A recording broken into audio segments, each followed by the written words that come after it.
Okay, we have an online question. Are non-Jews obligated to keep the 7 Noahide laws? And if they are, how are they supposed to know that they're obligated to keep them? And how are they supposed to know what they are? Well, the nations of the world, every person in the world has to keep the 7 Noahide laws. How will we know when the Messiah comes? How will we know? Yeah. It says in the Rambam, Shibud Malchiot Buvad. And that means that when the kingship returns to Israel, and that there's no, practically it means when militarily and politically Israel is secure. Building the third temple, everybody will prosper, because this is what the temple is for the whole world.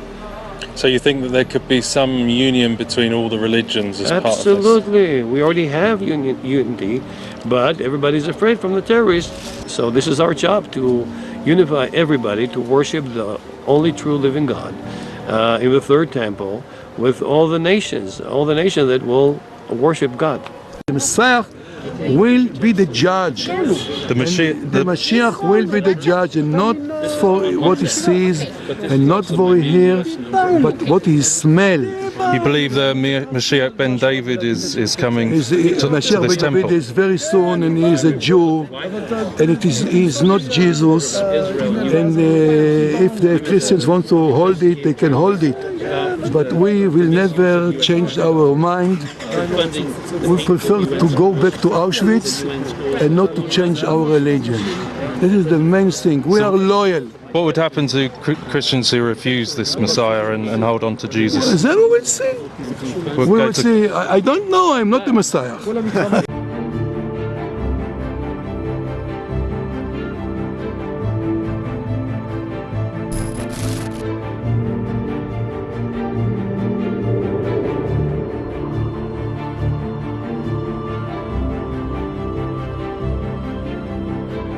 I'll ask in English. Do you believe that the Gentiles, the Goyim, will one day become the slaves of the Jews?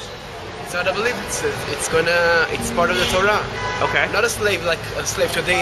We're like going to beat them and then they become a slave. They're going to see how much the Torah is meaningful, and they don't want the Jewish person to work. So they say, we help you in everything, and you learn Torah. It's going to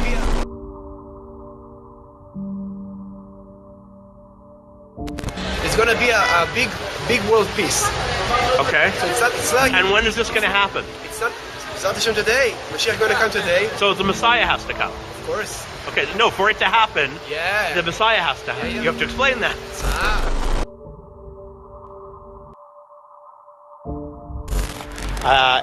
האם אתה מאמין שהגויים יהיו עבדים של היהודים יום אחד? כן, זה כתוב בתורה. אוקיי, ומה זה אומר? בתורה אני מאמין. כן? ומה כתוב? כתוב בפירוש שהגויים יהיו עבדים שלנו? כן, כתוב שאחרי ביאת המשיח, אני אומר, כתוב אחרי ביאת המשיח, אני לא יכול להביא את הפסוק המדויק, אבל כתוב שאחרי ביאת המשיח יהיה מלחמה מאוד מאוד גדולה, ובסופו של דבר כן, הגויים יהיו עבדים של היהודים במשך תקופה, ואחרי זה העולם יחזור כאילו לקדמותו.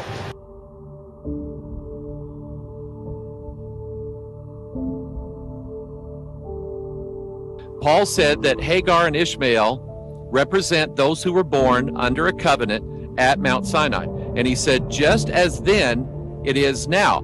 Just as Hagar and Ishmael mocked and persecuted Sarah and Isaac. And remember, Abraham had to put them out. So it is now with the Jews and those who were born, or those who are under the covenant of Mount Sinai. They persecute and hate those who believe in Jesus Christ and are freeborn. And so, as it was in Jesus' day, as it was in Peter and John's preaching, and as it was in the days of Paul, so it is now. The last rabbi that we're going to look at is probably the scariest one, Yisrael Ariel. He is the founder of the Temple Institute in Jerusalem. Listen to what he says about the Noahide laws and the coming killings or beheadings for those that do not follow.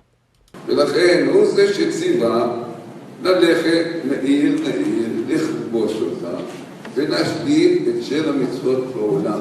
זה תפקידו של מלך המשיח בין השאר, שלא בא רק כמשיח, אלא הוא בא לקיים את המצוות הללו. הוא יכבוש עיר אחת, שם שומרים של המצוות. יכבוש את עיראק, את טורקיה, יגיע גם לאיראן, ישליט בכל המקומות האלה של המצוות בני נוח, אבל ישליט זה לא במשפטים, אלא במלחמה. במלחמה, אבל המלחמה צריכה להיות לא דווקא להרוג, להפך, הוא אומר להם, אני קורא לכם לשלום, אז אם מרים את הדגל, אומרים מעכשיו אין נצרות, אין אסלאם, המסגדים והצריכים של הנוצרים, הצדדים יורדים, מעכשיו משמרים של המצוות בני נוח. זה תפקידו של מלך המשיח, להביא את העולם כולו למציאות של המצוות. אז זה לא עניין למשפטים, זה עניין לביצוע, פשוטו כמשמעו. ולכן, אומר, אולי הדברים האלה לא כל כך נעימים לאוזן, אבל שאם אתה פוגש בן-אדם ברחוב, שאיננו שומר של המצוות, אתה, כך הוא אומר, אם יש לנו כוח, אתה צריך להרוג אותו, אתה צריך להרוג אותו. So that's straight from the horse's mouth. If you see someone on the street, again, if you're trying to escape on the street and this person is breaking the Seven Noahide commandments or the categories, and Sabbath is one of them, and you have the willpower to kill that person, you are to kill them. Hebrew roots, Jews, Muslims, and the world are being steadily guided into an Antichrist law, which is potentially going to be based off of the Noahide laws.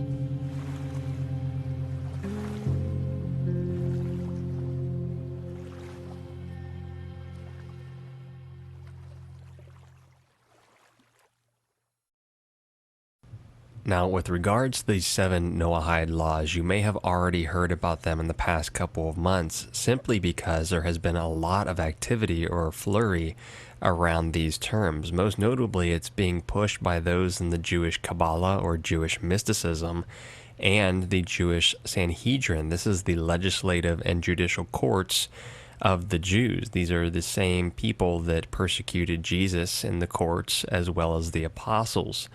However, these Noahide laws, or the system to implement them, has been pushed for about the past 3 decades or more, at least from what we can tell.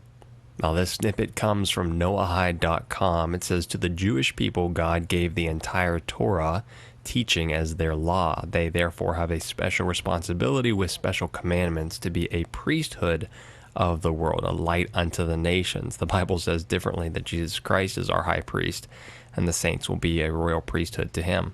But because the Jews are special, what about the rest of the world? What will God do for them?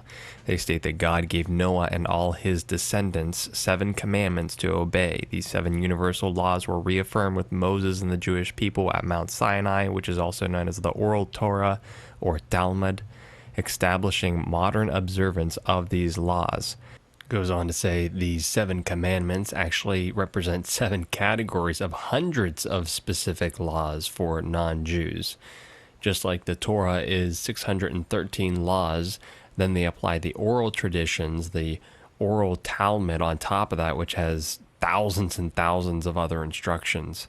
But the key thing to note here is, although you can deduce where the Noahide laws come from in terms of some coming from the Torah or the 10 Commandments, you won't actually find any reference in the Bible saying the Noahide laws. It's not going to list them out. Again, this comes from the oral traditions of the rabbis, the thing that Jesus criticized himself, the Talmud. And the ones who actually interpret the application of these laws is the Sanhedrin, or the Jews themselves. So here you can see the 7 categories of the laws, and at first glance you'll see that, hey, they actually sound pretty reasonable. Don't deny God, don't blaspheme God, don't murder, don't steal, things like that. A lot of them sounding like the 10 Commandments. But again, you have to remember who's going to be doing the interpretation of this. It's going to be the Sanhedrin, the Jews themselves. And as we've seen in a lot of those prior videos, This is all going to be inspired by the Antichrist when their Messiah comes through. Not just the Jews, but remember, the Jews are expecting a Messiah. The Muslims are actually expecting their Messiah, the Mahdi.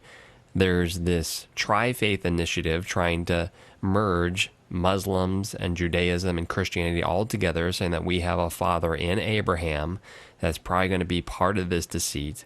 But again, since this is going to be Antichrist inspired, you have to understand, looking at the first commandment, don't deny God, you'll see in future clips within this video, there are very prominent rabbis of the Temple Institute that are saying that if you do not believe in the God of Judaism, then you will be sentenced to death. Basically, if you support Christianity, if you support Islam, if you support Hinduism, Buddhism, you'll be put to death. You have to observe their God, which will be their Messiah, the Antichrist.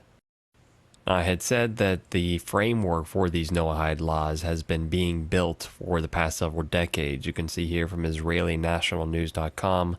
There are also Noahide groups and communities all throughout the world. Significantly, in 1991, President George H.W. Bush signed into law a historic resolution of both houses of Congress recognizing the Seven Noahide Laws as the bedrock of society from the dawn of civilization. In 2013, the UN also had a historic documentation supporting the Seven Noahide Laws. Again, this is from UN.org. You can see towards the bottom here, Rabbi Yaakov Cohen, head of the Institute of the Noahide Code, which sponsored this conference, said, "On this day, people from all over the world gathered on behalf of the laws of Noah. Their observance is required so that the vision of the United Nations to have a settled and civilized world filled with the economic justice and righteousness will prevail." Just a couple years earlier, in 2007, you have this document from the Vatican, Commission for Religious Relations with the Jews, the delegation of the Holy See's Commission for Religious Relations with the Jews. They state that Jewish tradition emphasizes the Noahide covenant as containing the universal moral code which is incumbent on all humanity. This idea is reflected in Christian scripture in the book of Acts. Now, you know that I've covered the Vatican a lot, and it is my firm belief that the elite in the Vatican and the Pope are somewhat like the John the Baptist of the Antichrist, and they are one and the same with the elite Zionists. And there's in fact a lot of evidence that the Vatican has wanted to control Jerusalem for quite some time, so all these things play together. Now, moving forward a little bit in time, we have our own President Trump being called on by the Sanhedrin to uphold the Seven Noahide Laws. This is from BreakingIsraelNews.com. It says, in an ancient and honored Jewish custom, the nascent Sanhedrin sent a letter to the new leader of the U.S., President Donald Trump, blessing him and calling him to take the lead in restoring America and the world. The Sanhedrin also called on the new president to acknowledge and uphold the Seven Noahide Laws. This here is from gotquestions.com, a familiar Christian site that many people use for research. And it says something very important, which I'm going to show you proof of towards the latter of this film. It says the Talmud, again, the oral written traditions of the rabbis, calls for the capital punishment for Gentiles who violate the Noahide laws. And this has led some to debate as to whether or not Christians who worship Jesus Christ are guilty of violating the first Noahide law and therefore deserving of the death penalty. This is a real risk, and so you start to see how this is all starting to form together. Now, if you think these Noahide laws are just some blown-out internet conspiracy, I want to show you some ground-level documentation that David from Round Saturn's Eye had collected when he was visiting David's tomb. Check out this letter. It says, "We are Orthodox Torah-observant Jews. We want to share with humanity the divine light that was imparted on us. The Jewish vision of redemption is universal, and every non-Jew has the right to be illuminated." Nice word there. "All you have to do is connect yourself to the eternal declaration of the Jewish people through Moses from Sinai." And what exactly does it mean? "Observe the seven Noahide commandments and believe in the God of the Old Testament, not the New Testament." Later on in this note, it actually outright talks about Jesus as a type of anti-Messiah. Now, I'm going to play for you a section here, and this is from Rabbi Levi Shem Tov. He's a Chabad emissary in Washington, D.C., rabbi to ambassadors, presidents, potentates, shares firsthand accounts on how the Rebbe's teachings have influenced the world's most powerful men and women, recorded on the occasion of the 17th anniversary of the Rebbe's passing. And you know, when I listen to him, you really got to listen to the whole video, all right? And I'll put that in the description below for you guys. But when you listen to Mr. Shem Tov and what he says here, if you go through the whole video, he's always quoting Rabbi Schneerson. Rabbi Schneerson said this, Rabbi Schneerson said that. You know, there's some so-called Christian faiths out there, that's what they do. They quote their leaders. So-and-so said this, so-and-so said that. Even the Jehovah's Witness organization, the elders have said this, the elders say that, whatever the elders say. You know, Yeshua will share his glory with no man. He won't share it with your leader. He won't share it with the Orthodox community's leader. That belongs to him and him alone. And this is one reason why the Seven Noahide Laws can help silence those believers of Yeshua that will never give up Yeshua as the divine Son of God. They'll never forsake him. And they can't have that. That's not all Judaism either. That's those radical Talmudists. They can't have that because they have really are impressing on world leaders to bring about this change. Listen carefully, especially to the last few minutes when he mentions how many nations, how many countries the movement affects around the world. Listen to what he has to say. She says the Supreme Court of the United States. It seemed odd to me that the Chief Justice of the Supreme Court would come to this barber in DuPont Circle, but he did. Sure enough, a few minutes later, the limousine pulls up and out walks the Chief Justice, William Rehnquist, the judge presiding over the highest court in the land, coming to get his hair cut. The barber's very excited, and as soon as the Chief Justice walks in, he quickly makes an introduction. He says, this is the rabbi, this is the Chief Justice. He introduces one to the other. So I don't know how it works here in the Valley, but in Washington, D.C., you make your point very quickly, or you don't get to make it at all. So therefore, I have been trained, and in my experiences, I have learned that I need to make a point very quickly sometimes. So I said, Mr. Chief Justice, it's an honor to meet you. I just want you to know that by presiding over a court of justice, you are upholding one of the main principles of the Seven Noahide Laws, which is something very sanctified, notwithstanding your particular legal position.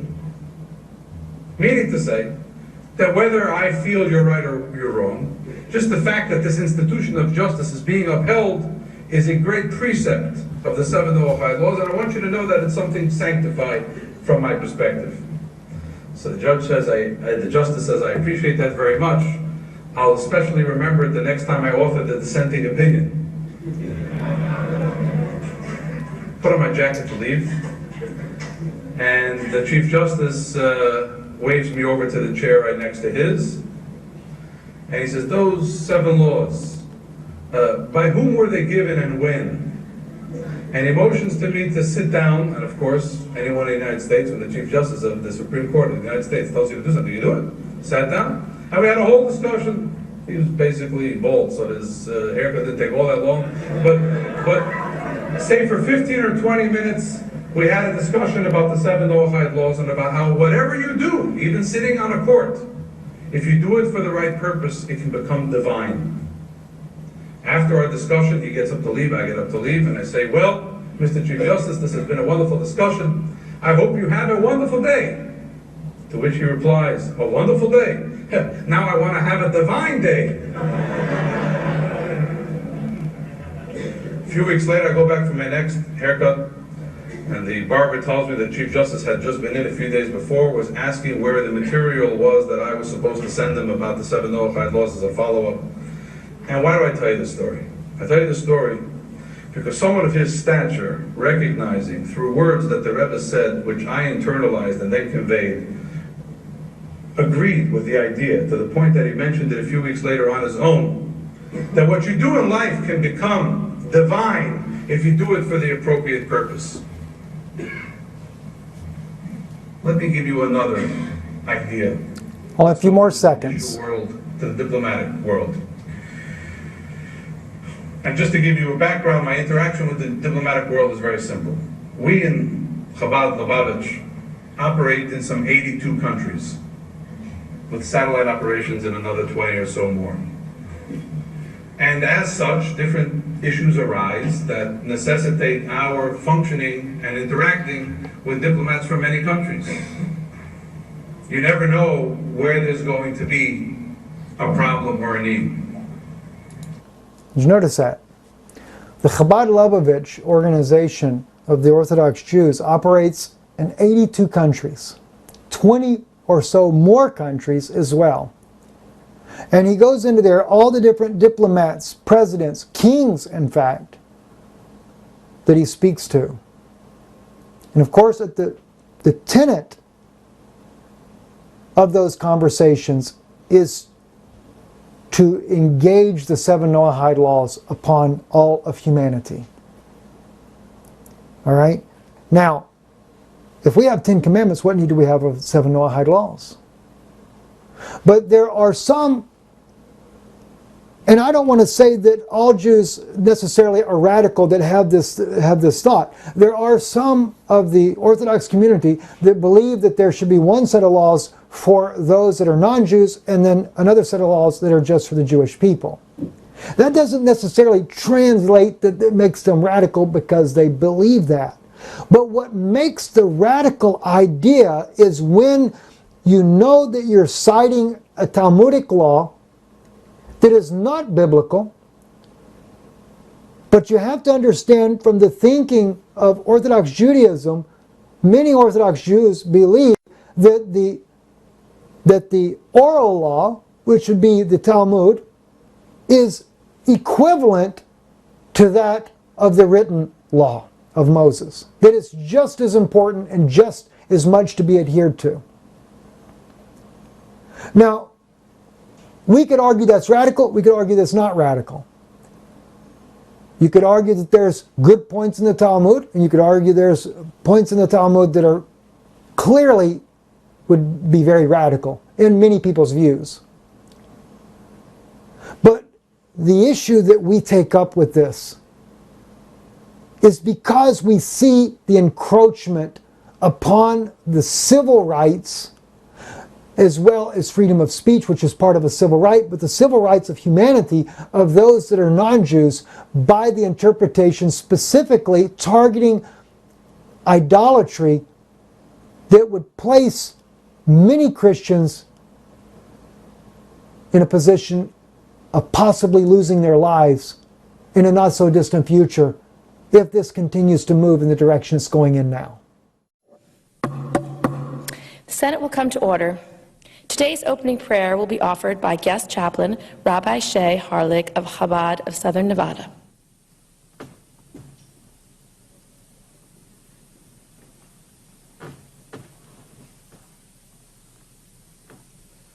Almighty God, members of this prestigious body, the United States Senate, convene here in the spirit of one of the 7 Noahide Laws, which was set forth by you as an eternal universal code of ethics for all mankind. Modern Noahidism.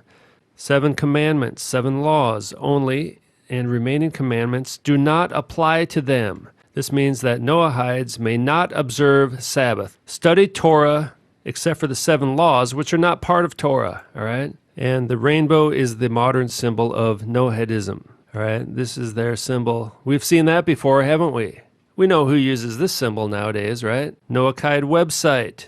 Now, here's an article on gay marriage, but within this, now they say that they're anti-gay marriage, although, you know, with their rainbow flag and all, I kind of doubt that. But within this article here, it says, in the first marriage ever, Adam and Eve were initially created as a single, two-faced body. The single being was split in two, a man and a woman, and then reunited in matrimony. In the world of souls, the partition and reunification of the male and female components of individual souls occurs continually. Celebrating diversity was conceived as an opportunity to unite the world by re-echoing the belief in one God as the creator of all human beings and the belief that we're all created in the divine image. What's the divine image?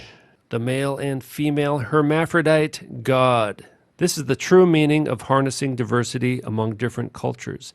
This is the foundation for our organization's goal, which to work alongside the United Nations and other partner organizations with hopes of promoting human rights and development and protecting freedom of religion. Well, their religion, 7 universal laws of Noah are means by which humanity strives to live in unity and peace. The laws of Noah, or the Noahide Laws, are comprised of 7 universal laws, biblical binding upon all humanity. In 1991, a joint resolution of the United States Congress called its principles the bedrock of society from the dawn of civilization, without which the edifice of civilization stands in serious peril of returning to chaos. What is a Noahide? Definition: a Freemason who has taken the 21st degree of the Scottish Rite. 2. Freemason. Albert Mackey says Freemasons come from the Noahides. So basically the Congress said that Freemasonry is the bedrock of civilization. Okay, now this is from the IsraelNationalNews.com. The Noahide Laws, a universal code for peace and unity. It says here, all descendants of Noah, which means all of humanity, are required to follow these laws. Gentiles who actively follow the 7 laws of Noah are called B'nai Noach, or Noahides. Sometimes they are referred to as righteous Gentiles or the pious among the nations. The Noahide laws were given to Moses and also preserved by the sages of the Talmud. All right, now here's the Jewish Institute for Global Awareness. Government leaders encourage adherence to the 7 Noahide laws. The universality of these principles and global import was recognized in 1982 by President Ronald Reagan, when he spoke of the eternal validity of the 7 Noahide laws as a moral code for all of us, regardless of religious faith. Proclamation on the National Day of Reflection, April 4th, 1982. 7 years later, in 1989, H.W. not only proclaimed that these biblical values, they're not biblical, all right? Freemasonic values are the foundation for civilized society. A society that fails to recognize or adhere to them cannot endure. And you think these people are clever, right? Because we're all descendants of Noah. So they're saying that the entire world has to follow the laws given to Noah since we're all descendants of Noah, right? So legally, we're all bound to this law. Both the Senate and the House of Representatives of the United States Congress in 1991 on a bipartisan basis further recognized how this historical tradition of ethical values and principles of Freemasonry upon which our great nation was founded. All right, there it is right there. United States Congress admitted that the United States was founded on the principles of Freemasonry. Prohibition of idolatry. Well, you might say, well, that sounds just like the Bible. Well, it kind of does sound like the Bible, right? The problem is that the Jews believe Jesus, Yeshua HaMashiach, is an idol. They're going to call that idolatry, and idolatry is punishable by death. Breaking any of these laws is the death penalty. This is the New World Order religion. Right here, 7, create a fair and righteous judicial system to enforce the other 6 laws and all other laws consistent with them. Idolatry, worshiping false gods. The Hebrew term for idolatry, whatever, it means strange worship, in the sense of being outside the boundaries of that which is permitted by denying pure monotheism. The worship of anything other than God constitutes an act of idolatry. This includes deifying any object other than God, including a deification of the human being. Right? But they're going to include Jesus in this, right? President Bush Roadmap to World Peace, press release. President George Bush confers with Noahide.org to discuss the importance of the 7 universal Noahide laws. But the issue today that we look at and that we need to examine is that this separation of church and state that has always been in our Constitution of the United States is being subverted by a new power, by a new radical Talmudist lobby that is trying to press on the United States the Seven Noahide Laws. And if you look at the Seven Noahide Laws from an outset look, just at, okay, what are their basic sayings there? You know, you're not to, you know, it's against idolatry, it's against eating the limb of a live animal, you're not to murder, etc. Those basic tenets of the just the surface look, they appear to mirror that of the Ten Commandments. But the problem is all the sub-laws that are being written as well about these Noahide laws, and of course their source. They are Talmudic. They are most notably written by Rambam, the Maimonides, part of the Mishnah of the Talmud that was written over 1,000 years ago. And there are some very radical Talmudists that are pushing those, and they have been placed into our Education Day bill of the United States, and it's been signed by every president since that of President George H.W. Bush. On this website right here, Congress.gov, this is where the very bill that was passed, that was submitted there in honor of Rabbi Menachem Schneerson's birthday, how this crept into our own Congress here in the United States and then was actually signed by President H.W. Bush. So I wanted to read this to you just a little bit. HJ Resolution 104 to designate March the 26th, 1991 as Education Day USA. Now it's interesting because it's called Education Day USA, and you have to wonder, what do the Seven Noahide Laws have to do with Education Day? We would expect this to be something about schools or something. Honoring teachers, you might even think. Well, it only honors only one teacher, and that is Rabbi Menachem Schneerson of the Chabad Lubavitch organization, whom many of the Chabad Jews believe to have been the Messiah. But anyway, it goes on to say, to designate March the 26th, 1991 as Education Day USA, whereas Congress recognized the historical tradition of ethical values and principles, which are the basis of civilized society and upon which our great nation was founded. Whereas these ethical values and principles have been the bedrock of society from the dawn of civilization, when they were known as the Seven Noahide Laws. You see that for yourself right there? See, this is from the Congress.gov, from their website. HJ Resolution 104, I think it's -12 if you want to be more specific, to designate March 26, 1991 as Education Day USA. And of course, they tell you that whereas these ethical values and principles have been the bedrock of society from the dawn of civilization, where they were known as the Seven Noahide Laws.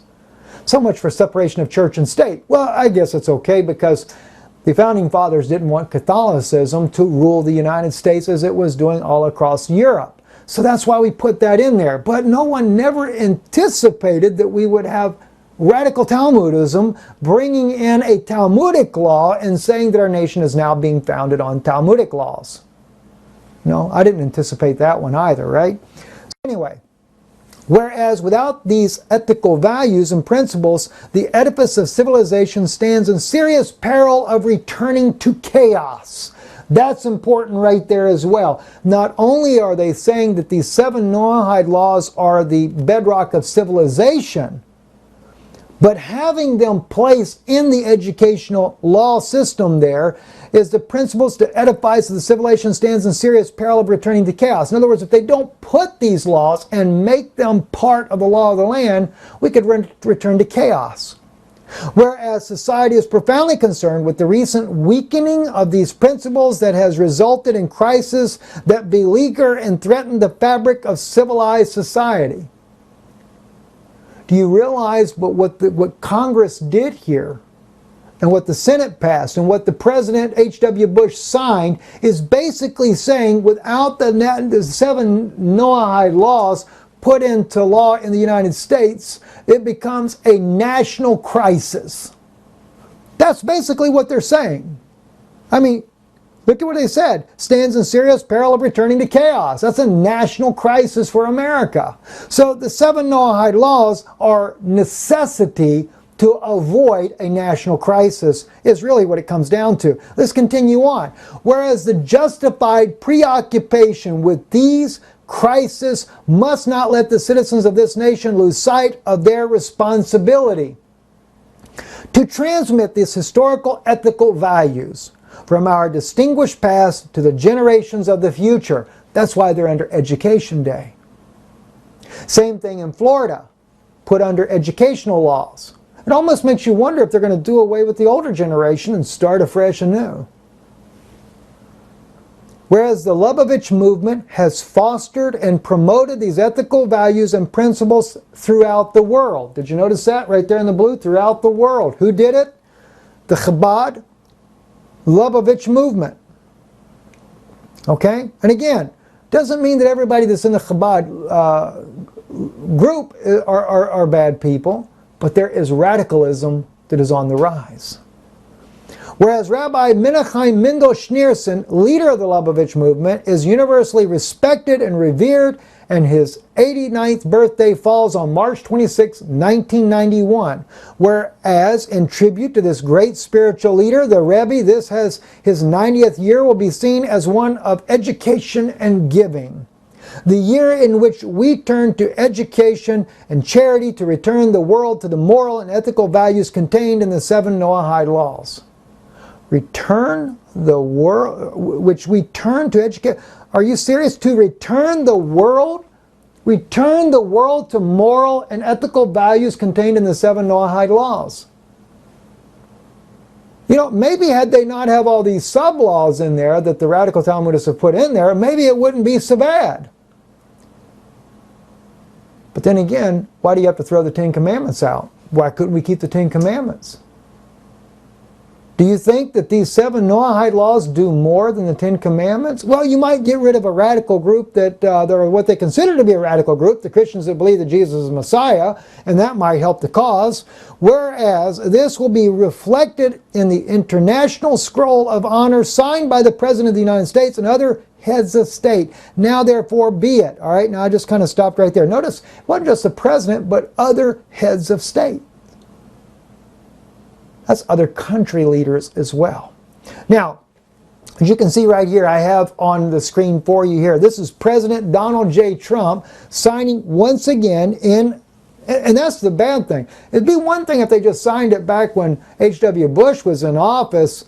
All right, that was bad enough. But every year there's a recommitment, a reaffirmation of these Seven Noahide Laws. And President Trump, surrounded by Chabad Lubavitcher rabbis, are all there to make sure that the president continues in the tradition of the radical side of Talmudism and signs this legislation once again. Now, I find it very fascinating when I saw that image of President Trump surrounded by these rabbis here, knowing that the law of idolatry that is in these Seven Noahide Laws, which I must stress are not biblical. Nowhere in the Bible do we have Seven Noahide Laws. When they cite it, they cite Genesis chapter 9, I believe it is, where Noah, when his 7 sons, they come out, and Noah starts giving the commandment of not to kill. And then they interpret his words about, you know, okay, you got to drain the blood out of the animal before you can eat the animal. All right? That's just an interpretation. Here, not quite worded that way. But the thing is, though, look at the picture. President Trump basically represents Romanism of today, the Western society. He represents what's supposed to be America, a Christian nation, right? He's surrounded by Orthodox Jews from the Chabad Lubavitch organization specifically, okay? But if we go back in time, there was another Western civilization, a Roman leader. In fact, I wish I could have found the picture of Trump and Mike Pence together. It would have made it even more profound. And he is also, Pontius Pilate, is surrounded by what? Orthodox rabbis. To persuade him that Yeshua is a radical man and must be put to death. And whether Donald Trump knows it or not, according to Rambam, the very man that includes the Noahide laws in his Law of the Kings, the Mishnah, the Talmud that he writes, Maimonides, the sub-law of idolatry are those that proclaim worship to another person other than Yehovah. The Tetragrammaton Yod He Vav He, the divine name of God himself, that if you put Jesus as divine, you are guilty of idolatry. And according to Rambam's own writings on these sub-laws for the Seven Noahide Laws, it is a punishment under the Talmud. It's not a matter of radical Talmud there. That's just whoever believes who in the Talmud. Because not all rabbis of the Talmud believe that there should be two different sets of laws for the people. There shouldn't be a Noahide law for the Gentiles and the Ten Commandments for the Jews. Rashi actually disagreed with him. But unfortunately, the radical Talmudists, many of which are part of the Chabad movement, are all about standing with Rambam and not Rashi's interpretation. So they're pushing the Seven Noahide Laws. And people that think that this is no big deal, oh, it's just ended up an education day. Then why do we have to have a ceremony every year signing this? Why is it not just in the United States, but the Philippines, Europe, many of the nations there, all over the world, these are being lifted up as some kind of great thing. And again, as I say, a picture is worth 1,000 words. Nothing has changed, only the time. A Roman leader surrounded by radical Talmudists. Because believe me, the Jews there that hated Jesus was not all of Judaism. Even there were Jews that did not believe that Yeshua was the Messiah, but they still were not out there wanting his death. And there were many that had to be persuaded by radicalism to cry out for his blood. So I just thought that was interesting. Only time has changed. And that cry for a law to be passed or to be enacted or to be, in this case here, they're not there requesting him to pass anything. It's already been done. But it places, I know there are some that believe, there are some very well-known Christian ministers out there that say there's nothing to it, it doesn't matter, okay, it's just, all right, it's there, but it's no big deal. If it's not a big deal, then why put it in there in the first place? As my wife would often say, if you put Sharia law under an education thing, you're not really making it a law of the land. We just include it under an education part of the law there. And, well, it's only going to be for the Muslims of America. And every year, the clerics from the Muslim community were to come and join up with the President of the United States and have him to re-sign the dedication for maybe some famous Muslim guy. And that they're honoring as Education Day the Sharia laws. I think every Christian in this country would go ballistic. And a lot of people that are not Christians would go ballistic. But because we have some radical Talmudists that do it, and because the evangelical Christians have been so took in by Israel becoming a nation, that under the Talmudic law,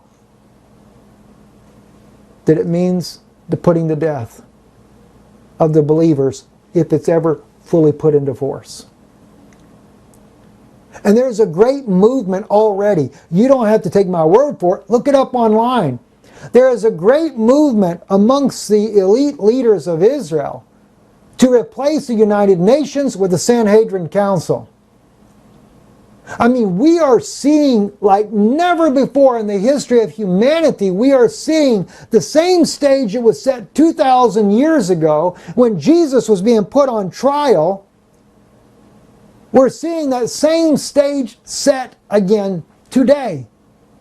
When he was being put on trial, there was a Sanhedrin court. There were the 70 courts there. The Romans were also involved in power 2,000 years ago. This Nostra Aetate that was signed some over 50 years ago, like 53 years ago, that was reaffirmed on the 50th anniversary with the World Jewish Congress, was a major ordeal there. Part of that Nostra Aetate was to bring back together the Jews and the Romans once again, in this case here the Roman Catholic Church, to reunite them. And of course they say in there that, the Jews were not responsible for the death of Jesus. Well, in a way they weren't, I'll agree with that. They didn't drive the nails in per se, but they condemned him to death.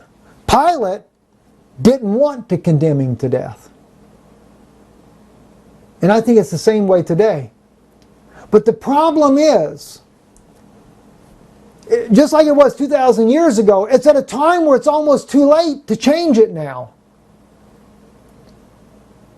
The power that was exercised by the radical Talmudist of 2,000 years ago, of the oral law, that held the oral law higher, had gotten so much momentum that when they were ready, what did they do? They blamed Yeshua and his followers for trying to overthrow the government, for insurrection. What are they doing today? What is happening amongst the apologists for the radical Talmudists and the radical Talmudists of today? They're saying that what we're trying to warn the people about, that we oppose the Seven Noahide Laws in the Constitution of the United States, that it's not constitutional, and that these laws that are being passed that are impinging on the free speech of our Constitution here in the United States, that we are going to create the problem. That we are, just like it was in the days of Jesus, the insurrection, that you have to put them down because they're going to cause a problem and the people will rile up. Just the opposite.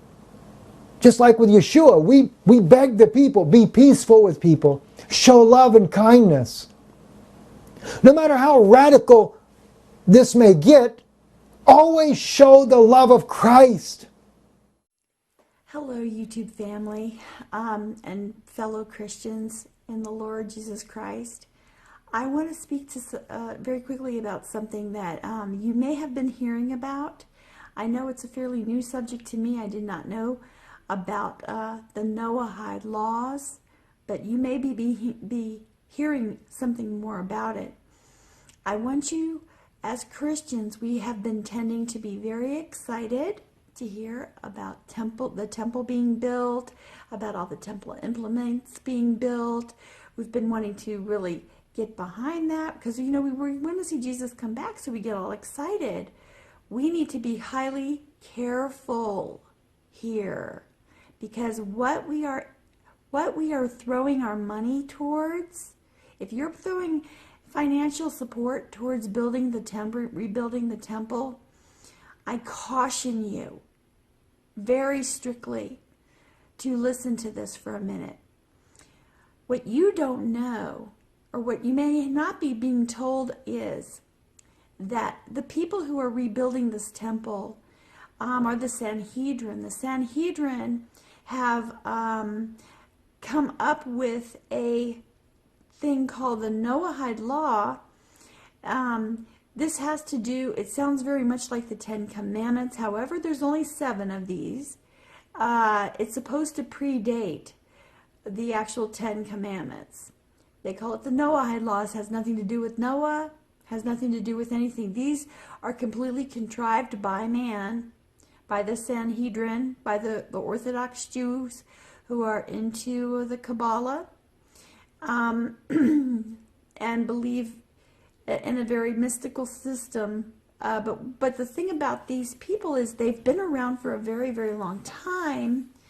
In fact, the Noahide Laws were brought to the United States in 1991 and signed off by our president at the time, signed off that we would implement that Noahide Law. It would become something that we would agree to do. Should whatever happen, I don't know. I'm not exactly clear on what was in the paperwork on this and why our presidents are signing off on it. But let's look at this Noahide law for a minute. If you go and you research it, and please research it, okay, research this. The Orthodox Jews who are wanting to rebuild the temple and wanting to restart this animal sacrifice, who have gone and they've rededicated the altar, you might have seen that recently.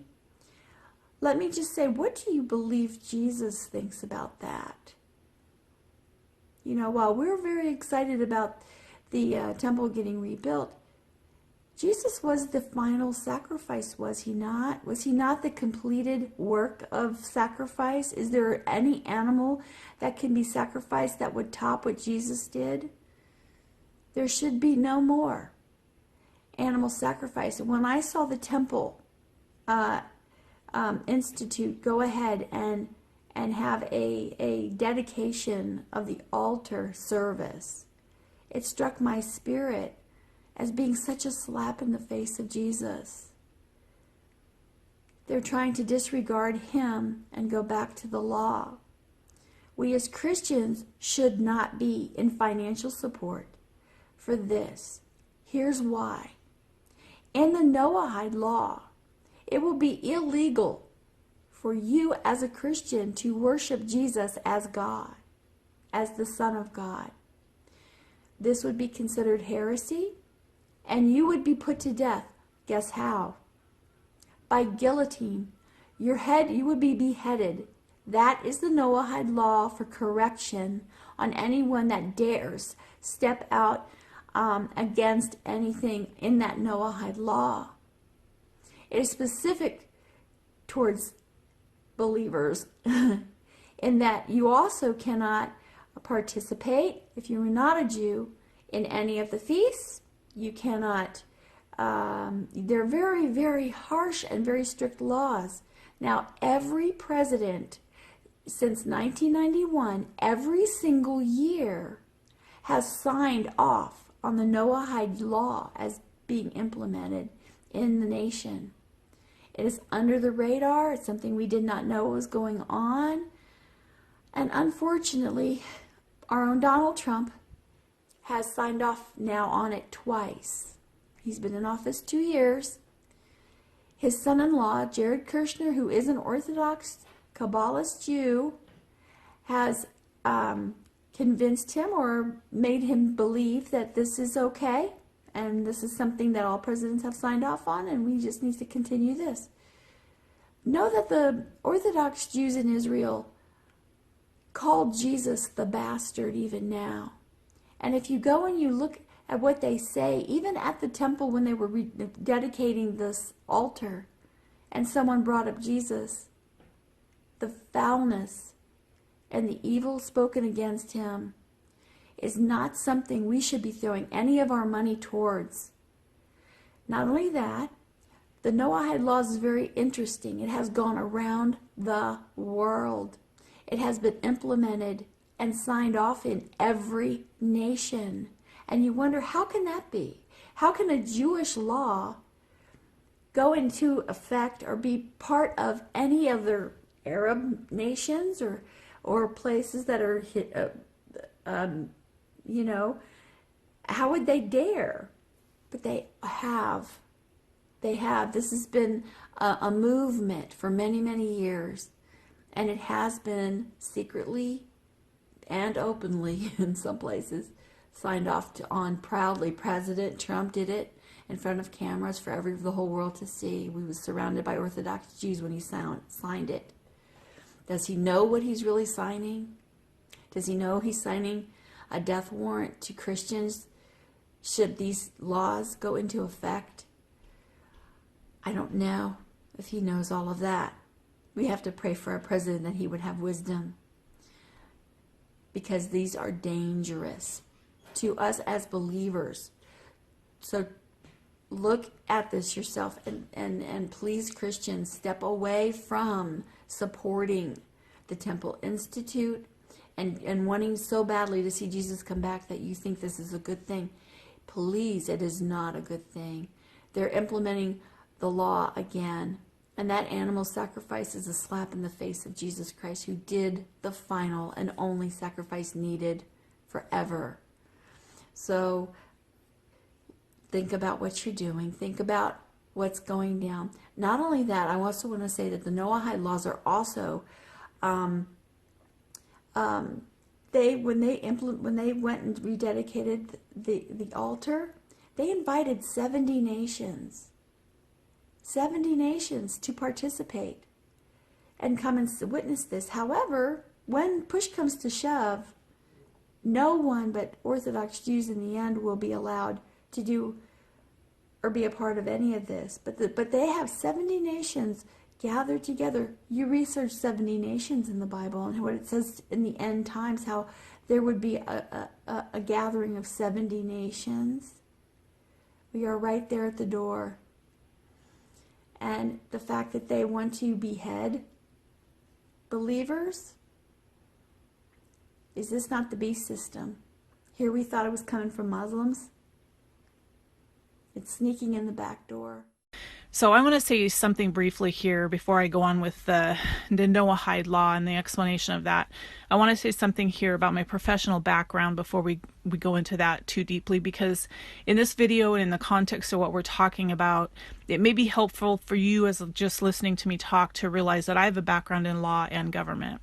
When I first graduated from college, I worked in law. In fact, it was the subject of my degree, the topic of my degree. After I worked in law for about 13 years, and then I went to work for government and did some, in both careers, I did very complex and technical work that was not only focused on policies, but also laws that exist at the state level or even up at the federal level. Like back in Washington, D.C., I was back there a lot, actually, when I worked for government. So I also did a lot of technical and summary writing. And for those of you who don't know what that is or what it entails, let me just say it really briefly, because I don't want to get sidetracked too much from the video's topic and what we're talking about. But succinctly stated, I have the kind of brain that can just take very complex and voluminous legal documents, really a lot of red tape information that most people won't even read. I just have the kind of mind that can go through that voluminous, complex legal documents, study them, and write a summary document, something very brief, so that people can understand what's been said. And legalese, of course, is the language of law, and it's in a lot of the documents that I've worked with over the last 25 or 30 years. I understand them easily because I've worked with it so much, and I've been to so many law classes, and I've worked on so many cases, and I've worked on so many government documents. But for a layperson to sit and read a 500-page wordy, cumbersome document that's full of legalese and contains requirements for our state to implement at the state, county, city, all the stuff I used to do, most people don't. It's not a smarter thing, it's just something you have to become expert in. Like you have to become expert in whatever your field is. That is where my expertise lies.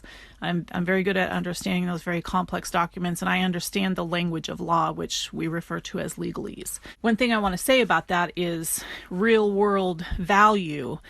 When I see laws passed or things on a voting ballot or whatever it is, I know for sure that a big part of whatever they're presenting to the public is not there. So the public has no earthly idea that whatever they're voting for, whatever they think they're supporting, as far as regulations, policies, laws, they don't know what they're supporting. They're just looking at the front issue. They're looking at whatever the news put out in front of them.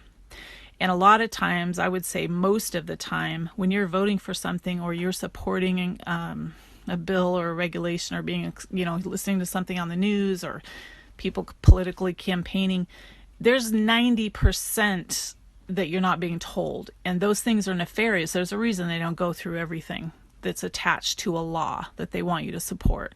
It's kind of like looking in the ocean and there's one of the Hawaiian Islands or something, and you see the top of some of these islands sticking out of the water.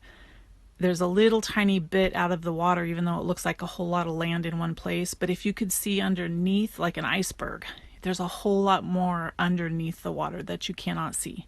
It's kind of how laws in our legal system works. And so I've said many times that people that work in law and people that work in government, there's a lot of good people in both. but the system itself is corrupt, immensely corrupt. And it's so complex that they say it would take 40 years for a lawyer to even become expert in one kind of law. So you can imagine there's hundreds of types of law that people practice, even in this country, that are just major categories. It would take lifetimes and lifetimes and lifetimes. And that's because of the legal complexity and legal ease, and simple words don't mean what you think they do. Anyway, the system, our legal system, has a real problem, and because government is so closely tied with politics and based on laws, the whole system is a house of cards waiting to fall. It's very unethical. There is high-level evil running governments across this world, and that is just the truth of it. It just doesn't matter who you know that works for, that's a good person, that's whatever. They're not in charge of the system. They're not invited to the closed-door meetings of whoever actually is funding the governments and redirecting our taxes and doing all these nefarious things. But whatever the system, and I think everybody probably can agree that the governments all over the world are visibly corrupted at this point. So I say all that just to say that I am familiar with laws. I'm familiar with how they're written. I understand the verbiage that most people that haven't worked closely with laws or real complex information might not see it for what it is. I see it differently. I can pick out points. I can write a one-page document that you would understand very well from a 100-page legal document, and that's called a summary document. I've done that over and over and over in my life. So when I started looking into this, it just kind of popped out at me anyway. With all that said, let's get back to the days of Noah and the laws that were in effect during that time, or as we call it, Noahide Law. I'm going to read from the law that was designated Education Day in the USA way back in March of 1991, and this is from the 102nd Congress of the United States. It's a House Joint Resolution, HJ Resolution 104, as a matter of fact, a joint House resolution. And for those of you who don't read laws or are not used to legalese, I'm not going to read like the pages and pages and pages of this law. I'm just going to read a summary of it. And again, it's here's an excerpt from something that is called Education Day USA. Quote, 102nd Congress of the United States of America at the first session, began and held at the city of Washington on Thursday, the 3rd day of January, 1991 joint resolution to designate March 21st, 1991 as Education Day USA, whereas Congress recognizes the historical tradition of ethical values and principles which are the basis of civilized society and are upon which our great nation was founded. Whereas these ethical values and principles have been the bedrock of society from the dawn of civilization, when they were known as the Seven Noahide Laws. Whereas without these ethical values and principles, the edifice of civilization stands in serious peril of returning to chaos. Whereas society is profoundly concerned with the recent weakening of these principles that has resulted in crises that beleaguer and threaten the fabric of civilized society. Whereas the justified preoccupation with these crises must not let the citizens of this nation lose sight of their responsibility to transmit these historical ethical values from our distinguished past to the generations of the future. Whereas the Lubavitch movement has fostered and promoted these ethical values and principles throughout the world. Whereas Rabbi Mecha Mendel Schneerson, leader of the Lubavitch movement, is universally respected and revered, and his 89th birthday falls on March 26, 1991. Whereas in tribute to this great spiritual leader, the Rebbe, his 90th year, will be seen as one of, quote, education and giving, unquote, the year in which we turn to education and charity to return the world to the moral and ethical values contained in the Seven Noahide Laws. And whereas this will be reflected in an international scroll of honor signed by the President of the United States and other heads of state. Now, therefore, be it resolved by the Senate and House of Representatives of the United States of America in Congress assembled that March 26, 1991, the start of the 90th year of Rabbi Menachem Schneerson, leader of the worldwide Lubavitch movement, is designated as Education Day USA. The president is requested to issue a proclamation calling upon the people of the United States to observe such day with appropriate ceremonies and activities. Speaker of the House of Representatives, Vice President of the United States, and President of the state, end quote. Now, let me break down for you what all of that legalese means. Basically, a law was passed in 1991 to bring the Seven Noahide Laws back into effect, but under this auspices of Education Day, to recognize a man who they consider to be a great spiritual leader. And it wasn't just signed by the President of the United States, but elsewhere in the world too. Other leaders of the world signed it as well. So why, pray tell, did they feel the need to bring the Seven Noahide Laws into this conversation at all? And especially back in 1991, like, why haven't we heard of this? Well, right in the language of this resolution that I just read, they said that basically the leaders of the world are concerned that getting away from the moral code of the Noahide Laws has caused a breakdown in the fabric of society, and they don't want any more chaos or crises up ahead. And that this spiritual leader that promoted these is coming up on his 90th birthday to celebrate that. We're going to implement this Education Day, and then it goes into all this verbiage about, oh yeah, by the way, the Noahide Laws are going to come back into effect. Anyway, also in that legal verbiage, I read from the resolution of Education Day, we heard something about the Lubavitch movement. And so basically the Lubavitch movement was formed from writings of a rabbi named Schneer Zalman, who published something called the Tanya, which contains the key elements of Jewish mystical and spiritual awareness. And after that rabbi died, another rabbi named Schneerson, who was also a Lubavitcher Rebbe, they call it R-E-B-B-E instead of saying rabbi, carried it forward. But what I really want you to understand and hear about this is that we're not talking about God's Jewish people here when we say rabbi or rebbe, as they call it in these laws. We're talking about people who practice mysticism, things God forbids, and then they call it Jewish. They say that it's Jewish mysticism or Jewish spiritual practices or whatever. And what we've heard about modern day mystical practices and spiritual practices that people say is tied to Jewish practice or Jewish faith, well, we have the Jewish Cabal for one thing. If you look up the word Cabal, the definition is likened to a cult or close-knit group of people who have secrets, etc. You ever seen that little red bracelet that so many of the movie stars, it's kind of like a string bracelet, movie stars and rock stars, basically witches of Hollywood like Madonna and Lady Gagface wear that little red string of a bracelet thing. It means they're members of the Cabal or some other mystical or spiritual practice that they say is related to Judaism, and it's not. The truth is, there are so many people today calling themselves Jewish, either by faith or culture, but they're not truly Jewish. And God knew there were people who would be involved in mystic religions or forbidden spiritual practices, throughout history, but especially in these last days. And those people would defile the word Jewish. It's in the Bible. In fact, Revelation 3 verse 9 says, "Behold, I will make those of the synagogue of Satan who say that they are Jews and are not, but they lie," but lie. So God knows there are people who say they're Jews, but they're really not. Or they're practicing Jewish faith, but they're really not. So now I'll get back to this Noahide law in a second, but I think about the agenda that's cropped up here in the past few years, not just here in the United States, but all over the world. We're hearing about it again. And I call it the anti-Semitism agenda. This is not the first time humans have heard that word. When Trump came into office, there weren't all of a sudden all these anti-Semitics running around.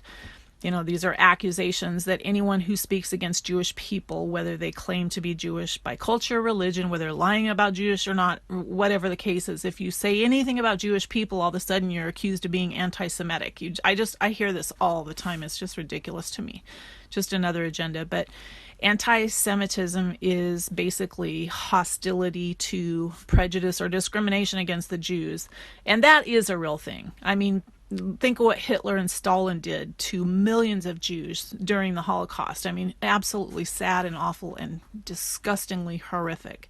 However, speaking the truth and saying that, hey, you aren't Jewish, or hey, these people that practice Kabbalism or practice things out of the Babylonian Talmud, they're not God's people. Those are not God's chosen people. But if you say that, even people, pastors in the church, I hear them all the time say, "Now, don't accuse me of being anti-Semitic." I would just say, stop saying that. You're not being anti-Semitic, but that's the world we live in. I mean, it's too bad we have to do that. But everybody accusing everybody else of being anti-Semitic is a thing. And it's really ridiculous. But it is an agenda. And I'm telling you that it's just another agenda that's been forced out in public to prepare the way for this Noahide law to be forced upon humans all over this earth. And I'll tie this together in a minute. Stay with me. And by the way, if you're unfamiliar, the Talmud that I mentioned is the body of Jewish civil and ceremonial law.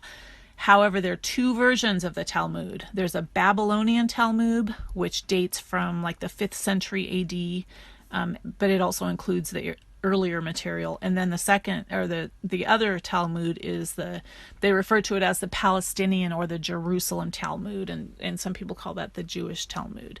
So those books are not the Word of God. They're those collections of laws and customary ceremonies and all those things. They're not the Word of God. They're not the Bible. The Jewish people, whether they practice mystic Kabbalist things or whether they adhere to the Jewish Talmud, they still, all of them deny that Jesus Christ is the Messiah, still to this day. So it is the very reason that God is turning his attention back to Israel, and those people over there, the Jewish people, Jewish by culture, he's turning his focus back to Israel during the 7-year tribulation, or what we call Daniel's 70th week. Of course, the tribulation is going to affect the whole world, and the whole world's going to come under judgment. But for documentation purposes, we've got this age of grace going on here, which we're at the very end of now, and where the Gentiles were offered the gospel. Thank the Lord for that. And then God's gonna turn his attention back to his original people, the Jewish people. Okay, so God himself says that there are people who are of the synagogue of Satan. They're practicing Satanism in some form, yet they lie and say they are Jews. They lie and say they're God's people. They deny Christ. And if you say anything like that, the people that are uneducated, unsteady, and just adhere to the mainstream rhetoric, they'll accuse you of being anti-Semitic. Okay, so now, why would the social engineers of society push that word anti-Semitic back into public? Why would that? I mean, the crux of it is to shut down anyone who speaks anything about Jewish religions at all, including the mystic and the Kabbalah. They just don't separate it. They take all these mystic religions and these Kabbalist practices and even what's going on in Hollywood, and they lump it all in and say it's Jewish. And if you speak anything about it, they call you anti-Semitic. Why? That's being pushed out in the public the last couple of years quite intentionally. Nothing gets socially engineered into this world without it being intentional from those higher ups these days. It's kind of like being famous in Hollywood. Nobody's getting famous in Hollywood unless they are involved in pretty nefarious things. I should say they don't stay famous in Hollywood. That's probably a better way to put it. But why would that be an agenda? Why is that word anti-Semitic being pushed out again? Well, I think it has something to do with this 1991 resolution, this law we just read that says Noahide law will be brought back. So it's already been brought back on paper. Clearly, they're just waiting to push it out in public and start enforcing it. Now, I'm not going to go into 3 or 4 hours of the history of law in Noah's time, because honestly, it's been adulterated for one thing, but another thing is there are documents on top of documents and laws on top of laws, and it's complex, and your eyes will roll back in your head. So, and then you'll just fall asleep. You won't get the message I'm trying to convey here about this Noahide law and why it will be eventually enforced again. But so let me just cut to the chase. There's 7 Noahide laws, 7. And I'll tell you what those 7 laws are. But keep in mind what I just said about the anti-Semitism. We all have a society that is primed to attack anyone that says anything about Jewish practices or Jewish faith, or even mystic Kabbalism, which claims to be connected to the Jewish faith. But all over the world, people are afraid to speak about all kinds of things, and no one wants to be accused of being anti-Semitic, or racist for that matter. So these 7 laws of Noahide are one thing that people are not really going to speak out about because they've already been conditioned not to say anything about Jewish practices. And it's the Jewish practices, the rabbis, as we just read in that resolution, the law, they're the ones that have brought this back. That was what it was connected to, in connection with this honoring of Education Day. And for that rabbi that was turning 90 years old in 1991, he's since passed on, of course, but those practices continued on after his death, and we have them written in law now in the United States, even just kind of like I said, they're in abeyance, they're in the background just waiting to be enforced on the public. So the 7 laws of Noah, or Noahide laws as they were documented, are: number 1, not to worship idols; number 2, not to curse God; number 3, to establish courts of justice; number 4, not to commit murder; number 5, not to commit adultery or sexual immorality; number 6, not to steal; number 7, not to eat flesh torn from a living animal. So that all sounds good, right? I mean, God wouldn't want us to worship idols. He doesn't want us to curse his name. We need courts of justice so that the really hardcore crime doesn't run rampant. And so it all sounds like it's straight from the Bible, right? So those were 7 laws given to the sons of Noah, technically speaking, back in the day. A lot of history there. I don't want to go into the ins and outs of all that because it's a huge study. And like I said, we'd be here for 5 videos from now still going through all of it. But number 1, people are not to worship idols. Let's focus on that. Let's focus on the first of the 7 Noahide laws, not to worship idols. That's technically written into law now. And that agrees with what God said. God forbids idolatry, right? That's the first Noahide law. Don't worship idols. All sounds good. But wait a second. What does idols mean in the Noahide law? Which idols?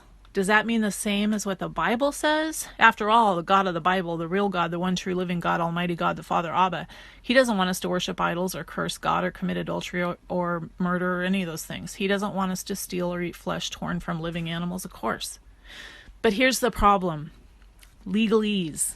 Remember that? Legalese, the language of law that I talked about earlier in this video. Words that are in laws and other fine print that the public is not told about. You know, things that you think you're voting for one thing or you think you're supporting one law, but there's so much behind it that you're not told or you don't see. You have to know what the words mean when laws are passed, and you have to know the fine print that they're not passing out to anybody. You have to dig, and in the case of laws, there's always fine print. There's always something very deep to study, other than the information which is being presented to you. So, for example, let's look at the first Noahide law. It's not to worship idols, like I just said. In this context, when you look into this number 1 of the 7 Noahide laws and study what the researchers who have pulled all the information together about this, when you study that, you'll find that people that worship idols under Noahide law will be exterminated. That's the modern day, as of the last 20 years. If the law allows for people to be killed if they worship idols. That's number 1. They can be killed in one of 4 ways. Now listen, the most gentle of the 4 ways that people who worship idols in the future will be killed is, you guessed it, beheading. So people who worship idols, when this law comes back into public and starts being enforced, they will most commonly be beheaded. They can be killed in one of 3 other ways too that are not as gentle. But beheading, that should ring a bell. Keep that in your mind. Now back to the idols part of that first law. What idols? What idols is the public not supposed to worship? Well, under that particular law and how it is documented, it's anyone who does not worship the ruler of this world, whatever is considered the one in charge, whatever that one world religion is, whoever they worship. If you worship anyone other than that, under the one world religion that's coming, those are the people that'll be beheaded. And who decides that? These Jewish, whatever sect they put themselves into that will be enforcing these laws. So do the Jewish people worship Jesus Christ and recognize him as the true Messiah? Nope. So fast forward to a few years from right now, from where we are right now, And who's on scene? Well, that'd be the Antichrist. Who's in charge? The Antichrist. Is the whole world worshiping him? Yep, the Bible says that's exactly what will happen. Will we have a one-world religion? Yep. Is a pope doing that right now? Absolutely, he is. There's an interfaith movement that's been going on for about 10 years. It's been ramping up the last 3 years. I guarantee you, if you go to a big church or a 501c, some pastor in that organization or their administrators have already been sent back to visit with the Pope. And the whole purpose of that is the unification of religions. So that's been underway for a while. As I always say, the Bible is unfolding like a script. But if you haven't guessed it by now, bringing Noahide law back in 1991, a couple decades ago, even though it's just sitting in the background for now, waiting to be enforced on the public, that was a very intentional thing that lawmakers here in other parts of the world did, and it set the stage for the coming Antichrist. And it also passed laws saying that whoever does not worship the beast, whoever does not fall in line with a one-world religion system, can legally be murdered. First out of 4 ways to murder them is beheading. So worshiping idols under Noahide law is a law that's already been passed back in, brings the death penalty. So let's read that again. The first law under these Noahide laws that were already passed in 1991 and were just sitting waiting to be enforced. Number 1, can't worship idols. So if you were to read that at first pass and you were the public, you go, yeah, no, totally, I support that. Nobody should be able to worship all these idols anymore. It's caused all kinds of problems. But wait, what does idols mean? Who idols? What's idols mean?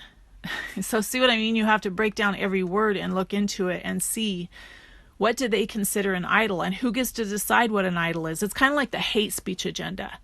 Who gets to decide what hate means? Or the fake news agenda. Who gets to decide what's fake and what's truth? You see the problem?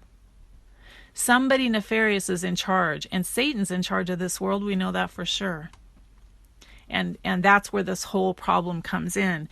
The people that will be worshiping Jesus Christ, whether you want to call yourself a Christian or a believer, you're going to be beheaded for that, and this is how it's going to happen legally. This is how it's going to be brought back out in public.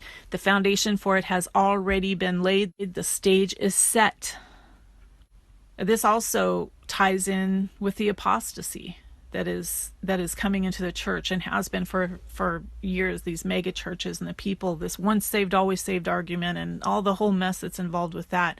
When we're told the way to be saved in Romans 10 verse 9, confessing with our mouth and believing that Jesus is Lord, that is required clearly. It says that in the Bible. But there's a lot to that word, believe in your heart that Jesus is Lord, and knowing that Jesus is Lord, know God and love him and believe him. And if we believe in Jesus Christ and we believe in God and what he says, then we know we have to obey him. We have to repent of our sins, turn our lives around, let the Holy Spirit lead us in all ways. Do we mess up still? Yep, we're human. We're still learning. We're still growing. We're still being tested.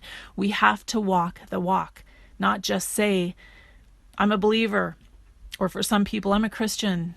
I've said before in this channel, it's nothing against the word Christian. I know lots of people say they're Christians and that really are true Christians, true believers.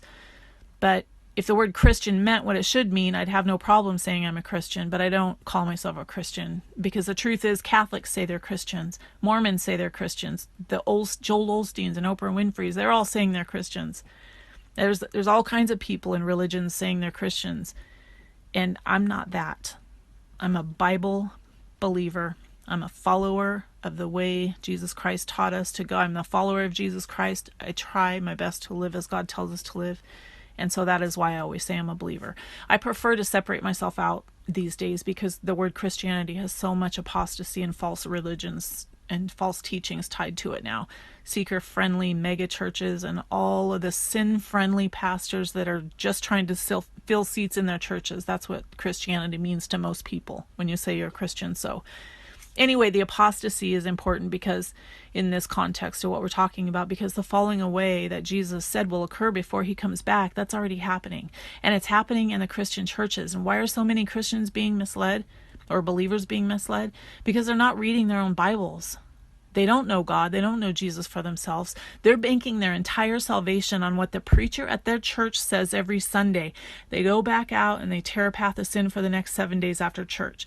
Then it's back to the church, punch the church time card, throw a few dollars in the offering plate, and then back out into the world to sin for 7 more days. And on and on and on it goes.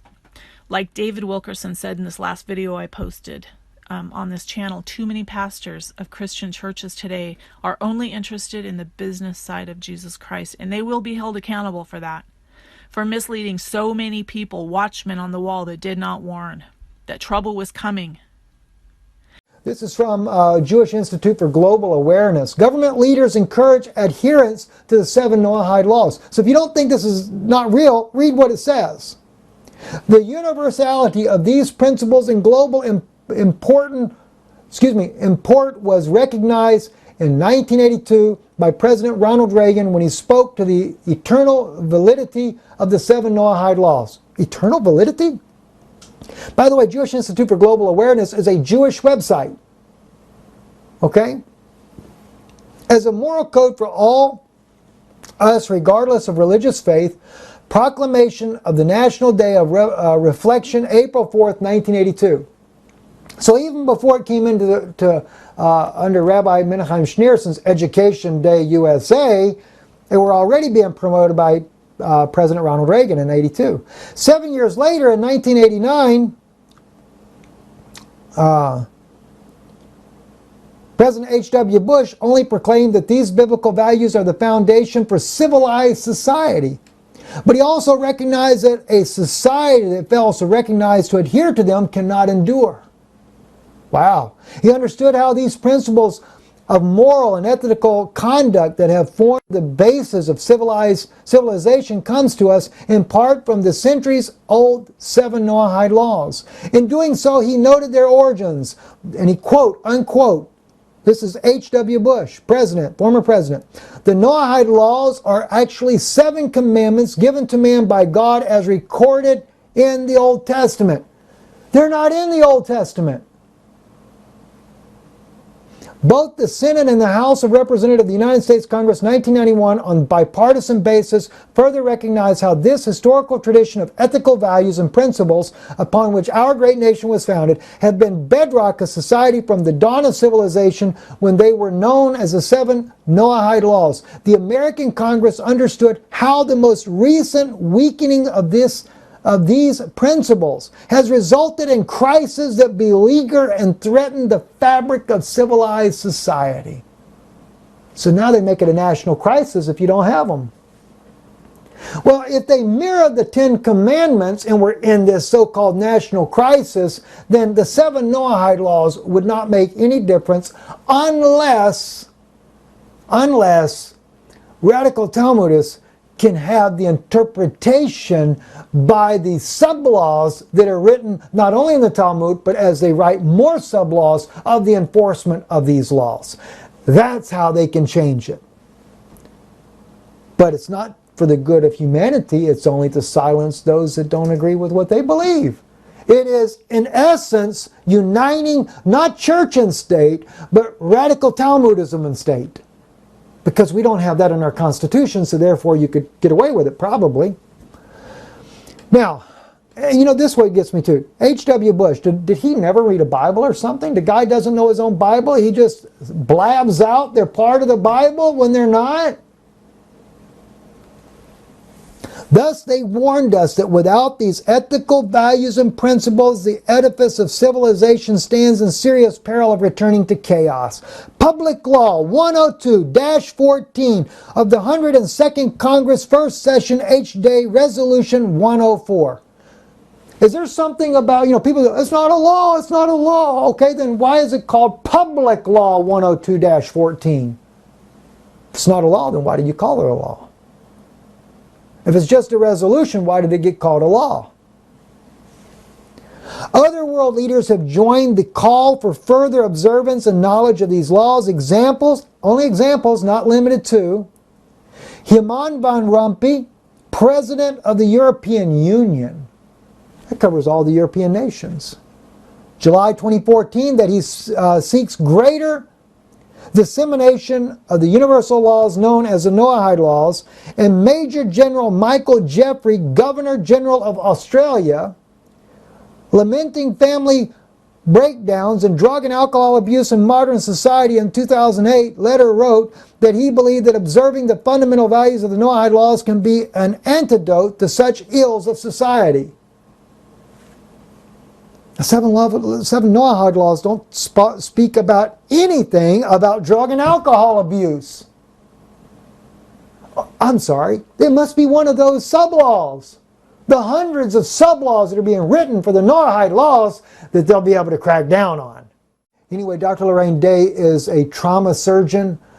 It was her husband, former Congressman Bill Dannemeyer. He was one of the signatories on here, but he did not present the bill. And maybe I stand corrected on this. He had no idea when these so-called seven Noahide laws were being introduced that there were seven Noahide laws in there. They didn't know anything until this was already signed. All right? So I stand corrected. I don't think he actually signed it per se. But let me read to you a little bit about this. Your U.S. government can, because Bill Dannemeyer, former Congressman Dannemeyer, he actually wrote this. It was published on his wife's website in defense of his not knowing what they were doing. Your U.S. government can now legally kill Christians for the crime of worshiping Jesus Christ. A diabolic deception has been perpetrated on the American people by their own leaders, senators and congressmen who have sold their soul to the devil on March 5th, 1991 in the House of Representatives, on March 7th, 1991 in the U.S. Senate without any knowledge or input by the people of the United States. U.S. senators and congressmen passed a law that is so outrageous and frankly unconstitutional that it forces the American people to bound by a set of monstrous rules called the Noahide Laws. Rules that make the belief in Jesus Christ a crime punishable by decapitation by guillotine. March 20th, 1991, President George H.W. Bush, a supposed Christian, signed the bill into law. Deanna notes President George H.W. Bush follows in his father's footsteps. Okay? Now, I'm going to read to you only the yellow parts here. Still under the same article by Dr. Day on her website. Resolution was introduced designating March 26, 1991 as Education Day USA. It was purposely given this name to deceive the American people. It was in fact double deception because not only did the resolution have nothing to do with education, it was also deceptively billed as a vehicle for recognizing the 89th birthday of Rabbi Menachem Mendel Schneerson. But in truth, the resolution was nothing less than a secret, underhanded plot to control the American people by the Noahide Laws. Okay? Subterfuge for the elimination of Christianity and the elimination of Christians and enslavement of all remaining Gentiles. The resolution, second paragraph, first introduced by Minority Leader Republican Robert H. Mitchell of Illinois, was referred to the House Post Office and Civil Service Committee in early March 1991. 225 members of the House signed on as co-sponsors for this resolution, but it is highly doubtful they were given the full text of the document. They were probably told only that it was a resolution in honor of Rabbi Schneerson's birthday. Most likely they had no knowledge that the treacherous Noahide laws were a silent attachment. All right, now, he notes on here, and I don't have it in yellow, I put it right here in white so you could see it easier. I was not one of the co-sponsors. That's Congressman Bill Dannemeyer. He was not one of those sponsors. The committee referred to this resolution to the House for a vote March 5th, 1991, but here is where the real treachery begins. The record states that the House of Representatives passed this resolution by unanimous consent. But what the average American does not know is that unanimous consent is a euphemism for getting a bill passed under the radar without almost no one present to vote and with no record of who voted or how they voted. So it's done in secret. And to put it quite bluntly, it did pass. And what did they have on there? Let me just get to the Congress mirror. Okay, let's see. One day, I want to start right down here. One day this resolution was passed. The entire membership of the House of Representatives had already been dismissed after having been told that the day's work, including all the voting, was over. We could all go home. It was then, after virtually all members had left, that the traitorous authors of this resolution brought it up for a vote on the House floor. With only 4 hand-picked members present, it was then deceitfully passed by unanimous consent. On March 5th, 1991, by voice vote with almost no one, and there was no record made of their names or how they voted. 2 days later, March 7, 1991, the U.S. Senate passed the resolution by voice vote, also with no record vote. On March 20, 1991, it was signed by President H.W. Bush and became Public Law 102-14. So it was done very stealthily. First, let's look at Haaretz.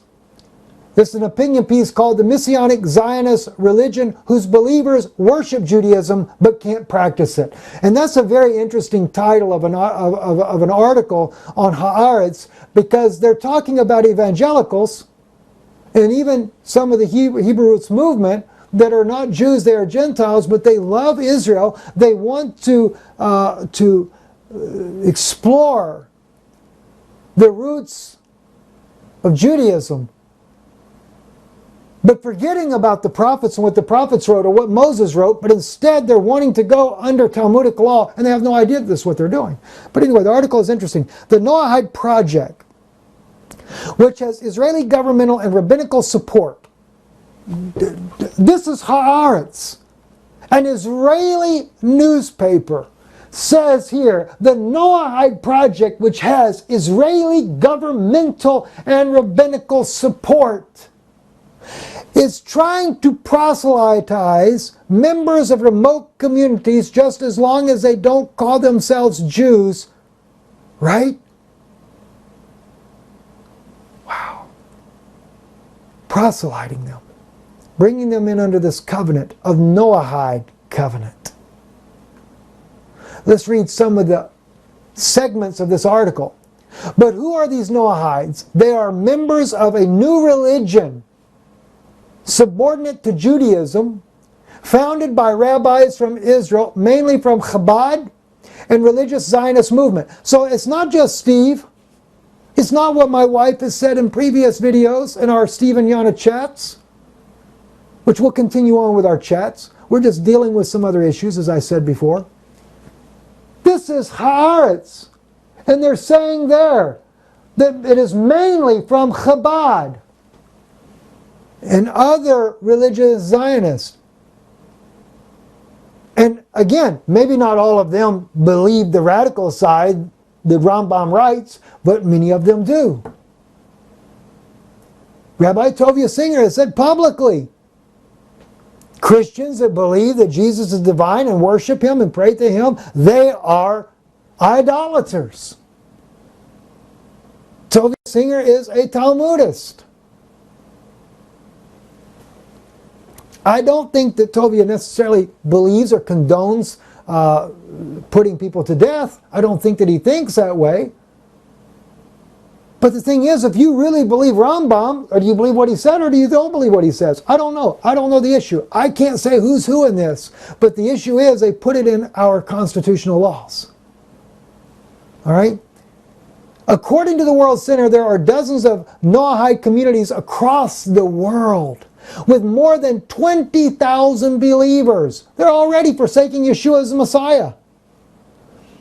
That's a hefty number given that the religion was only founded at the beginning of the decade. Small Noahide communities exist in various countries, with the largest one in the Philippines. Yeah, they're already cracking down over there. Cooperation between Israel and the Philippines is constantly growing, and this week reached new heights with the visit to Israel. I'm only going to read the yellow part, right? Rodrigo Duterte was the, you see him in the news all the time. He's very vocal. There are 4 Chabad centers in the country. In addition to assisting Jews, they support 10 Noahide houses of prayer. The Hasidic emissaries view the Philippines community as the model for Noahide communities in other countries. A group from the community was brought to Israel 2 years ago, and its members met with Prime Minister Benjamin Netanyahu. He has also sent his greetings to all the communities worldwide. Well, they tell you right there in the very beginning that what? Which Israeli governmental and rabbinical support. So you know Netanyahu is for Noahide laws. And yet we have evangelicals that flock and sing the praises of Prime Minister Netanyahu. Listen, I was there with you at one time. I love Netanyahu. I never believed that he would ever work, though.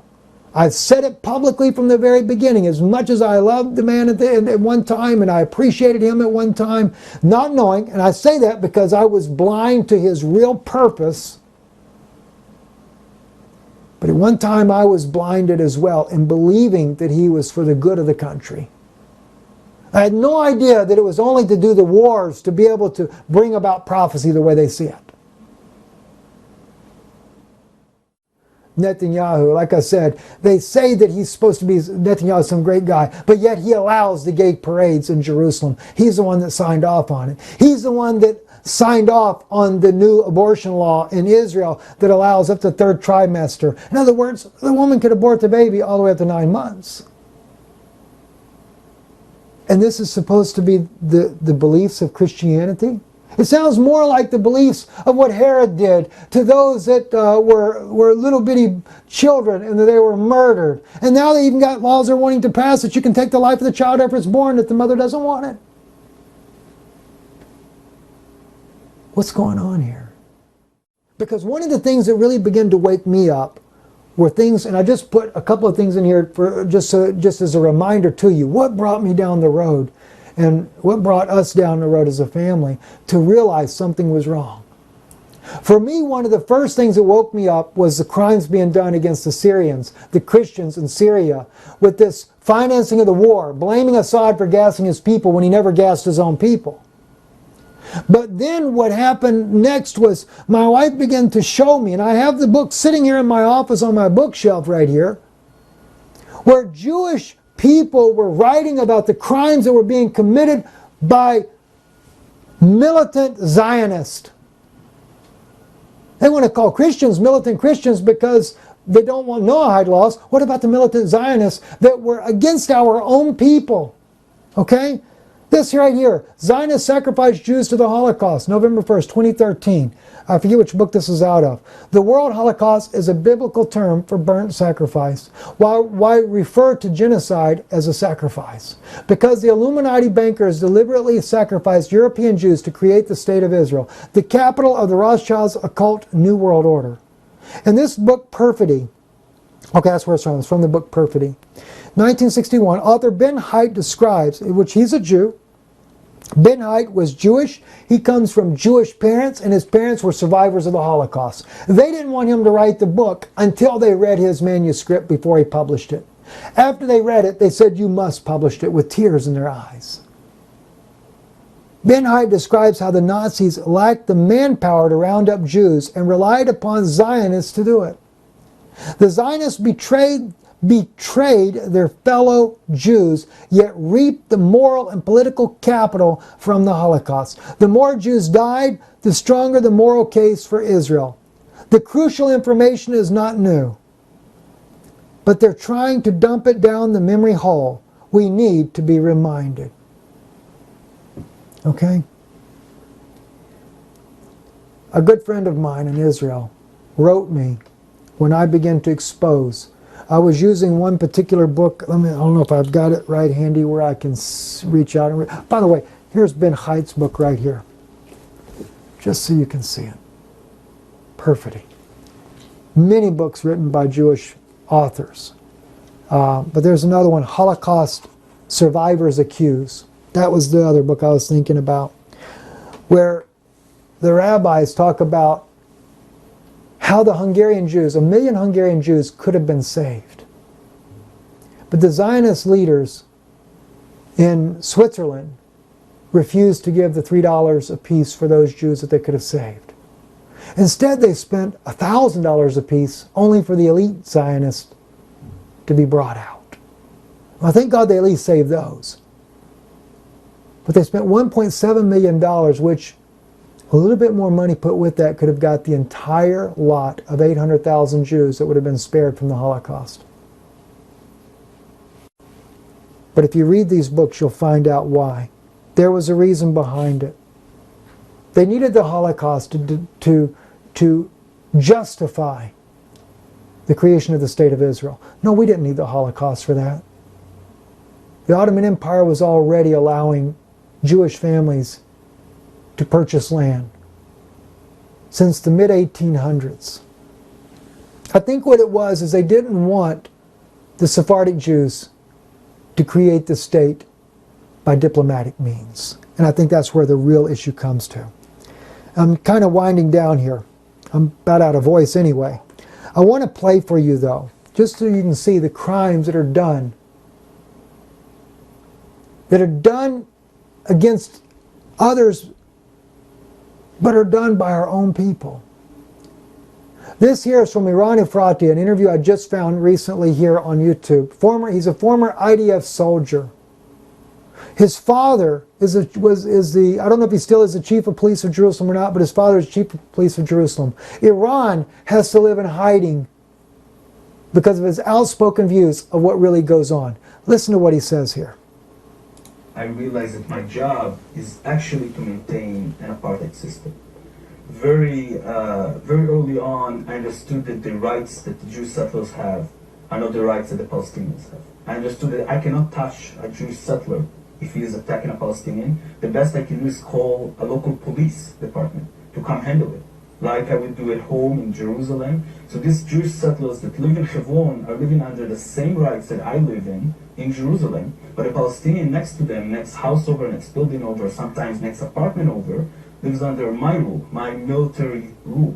And I can do whatever I want with him. I can take his home as a temporary base for a few hours to a few days to a few weeks. I can decide that I'm arresting the people of the house and tying them up to the fence of my base. If you will get an order to demolish their home or just lock their front door and don't let them out into the street their house is on, a street that only Jewish settlers can walk on and Palestinians cannot. So they have to walk through windows to yards, into the other side, into the castle of Hebron.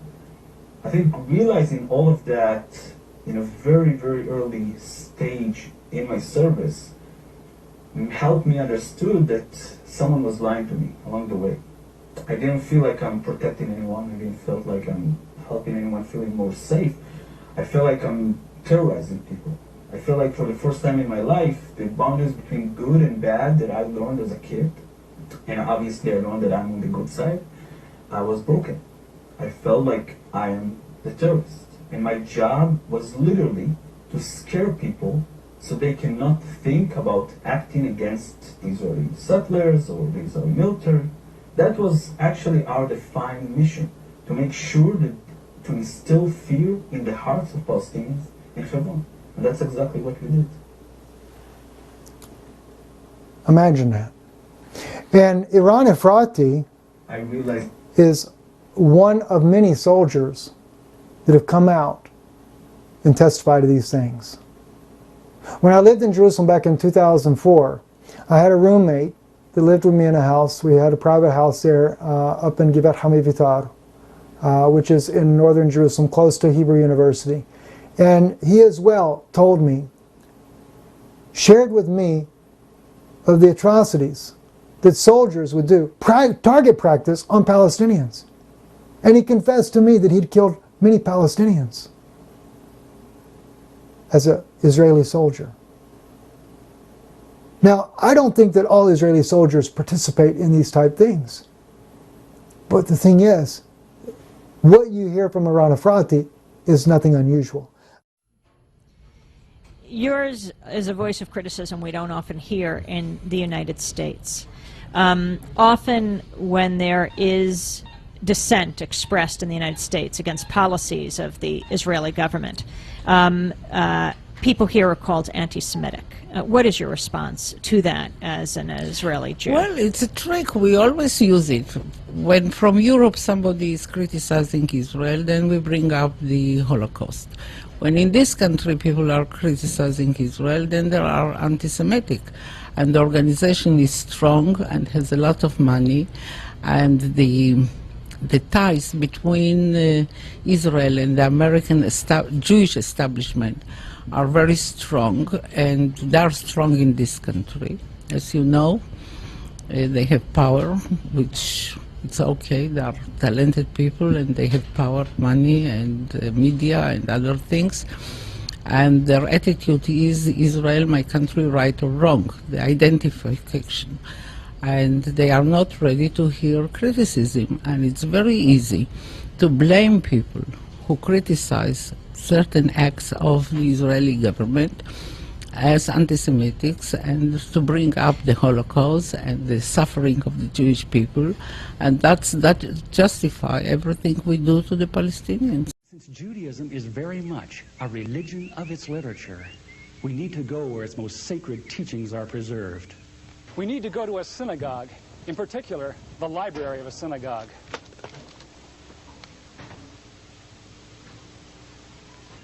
In every synagogue library, we find hundreds of books, but there are a few which tower above the rest in authority.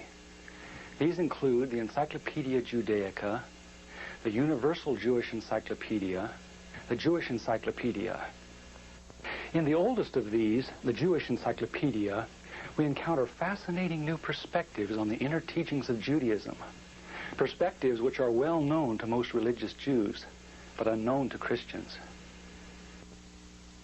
Most Christians believe that the Judaism of the Old Testament is very similar to Judaism today. Yet the Jewish Encyclopedia, in its article on Judaism, says modern Judaism and the Judaism of the Old Testament are very different. It says that after Nebuchadnezzar conquered Judah in the 6th century BC and led the Jews to distant Babylon, the Jews were faced with challenges to their faith they had never before experienced. Ever since the time of Solomon, the religion of Israel had centered around the magnificent temple in Jerusalem, with its sacrifices and rituals. The question now became, how could one be a true Jew in a very foreign, even hostile environment? The need arose for a certain class of lay priests, called scribes or sopherim, to interpret the law in this new setting and make it workable. In time, these scribes became what the New Testament calls the scribes and Pharisees, the greatest legal authorities of Israel for all ages. The Pharisees said there were really two inspired revelations to the Jews. There was the written law of Moses, received atop Sinai, but there was also the oral tradition acquired by 70 elders who came to the base of the mountain but were forbidden to proceed farther. The Pharisees said that these 70 elders, or Sanhedrin, received a much more extensive and profound revelation than Moses, a revelation which was never written down, yet took precedent over the written law. When Jesus came on the scene, his reaction was to bitterly denounce this counterfeit tradition. Christ said the Pharisees, by their tradition, had made the law of God of none effect. He considered the Pharisees the most dangerous leadership Israel ever had.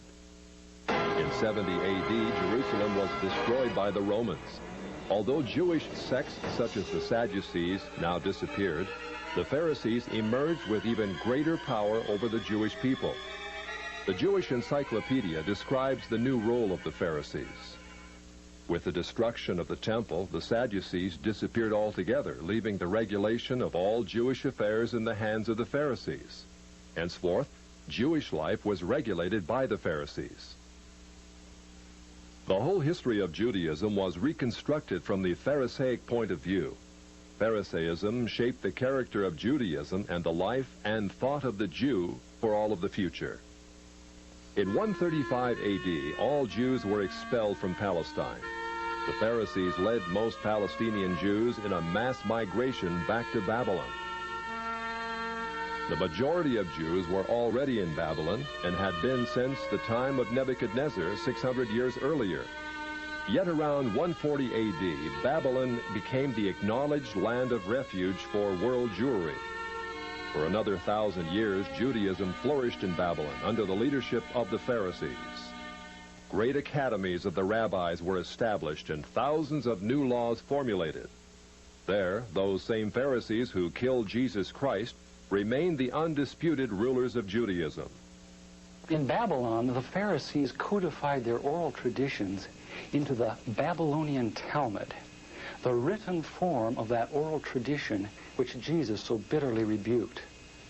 The Talmud reveals how deep was Israel's apostasy. In her beginning, God gave the Hebrews the loftiest, the most upright literature and ethics the world has ever known. Yet when they turned their backs on him, they produced the Talmud, a work which has aptly been called a monument to human folly. The Talmud also helps us understand the basis for Christ's unflattering descriptions of the Pharisees. Jesus described the Pharisees as hypocrites, children of hell, blind guides, whited sepulchres, full of dead men's bones. He even described the Pharisees as children of their father the devil, a murderer from the beginning. The Talmud confirms Christ's words. In the Talmud, in Treatise Sanhedrin, an extensive passage describes the right of the Pharisee to kill anyone, just as long as he did so indirectly. As one of dozens of examples, the Talmud tells us that if one bound his neighbor and he died of starvation, he is not liable to execution. In such an indirect manner, the Pharisees also killed Christ. Manipulating the Romans to actually wield the spear and sword, the Pharisees claimed, as their descendants do today, that since the Romans were the direct cause of the death of Christ, it is the Romans, not the Jews, who are guilty. Christ also called the Pharisees adulterers, an adulterous generation. The Talmud provides generous loopholes for adultery. It says the penalty for adultery does not include sex with a minor, the wife of a minor, or the wife of a heathen. The Talmud also encourages seduction of unwed adolescent girls called designated bondmaids. But it's important how such rapes are performed. With the designated bondmaid, one is guilty only in the case of natural connection, but not in the case of perverse connection. The Pharisees reasoned that rape in a perverted manner is outside the jurisdiction of the law. Normal rape, however, was punishable. In Babylon, sexual perversion of every kind had been a way of life for millenniums. The Pharisees were deeply influenced by such practices. In 3 of the major treatises of the Talmud are found extensive passages which give legal endorsement to seduce and marry 3-year-old baby girls. In fact, many of the greatest rabbis of the Talmud, including Simeon ben Yochai, upheld this privilege. Today in Israel, thousands of Jews go to Meron every year to venerate the memory of Simeon ben Yochai, one of the most respected rabbis in the history of Judaism. In one of dozens of endorsements of child sex, Simeon ben Yochai said, "A proselyte under the age of 3 years and a day is permitted to marry a priest." Agreeing with ben Yochai, the great Rabbah said, "When a grown-up man has intercourse with a little girl, it is nothing, for when the girl is less than this, 3 years and a day, it is as if one put the finger into the eye." The footnote to this passage says, "As tears come to the eye again and again, so does virginity come back to the little girl under 3 years." The same section confirms that sexual activity with small boys is in the same category. The intercourse of a small boy is not regarded as a sexual act. In addition to adulterers, Christ, in the story of the Good Samaritan, portrayed the Pharisees as racial bigots, too self-righteous to respond to the suffering of one who was not a Jew. It is true, because of the wickedness of the Canaanites, which included sodomy and infant sacrifice, Israel had been commanded by God to be harsh in her treatment of the inhabitants of the land. God made it clear that the Canaanites were not simply to be avoided, but destroyed. By the time of the New Testament, this method of preserving God's kingdom by separation and the sword had become obsolete. God no longer made a racial difference between men. But the Pharisees were unfazed by God's new agenda. The Talmud was finally written down nearly 5 centuries after Christ, yet its critical, even homicidal attitudes toward Gentiles might have been lifted out of the book of Joshua. However, the quickest way to grasp the Talmudic view of Gentiles is not directly from the Talmud, but from the Jewish encyclopedias. If we quote an isolated opinion from the Talmud, a rabbi may quickly object, saying, "But that is not the overall opinion of the Talmud. That is not the definitive view." What the Jewish encyclopedia provides us is a definitive overview of perhaps hundreds of rabbinic statements on any subject, giving us accurate summaries of what the Talmud generally teaches. In its article on Gentiles, the Jewish Encyclopedia begins to define what makes a Jew so different from a Gentile. According to the rabbis, only Israelites are men. Gentiles they classed not as men, but as barbarians. Since Gentiles are not men in the fullest sense, so the Gentile is not a neighbor of a Jew.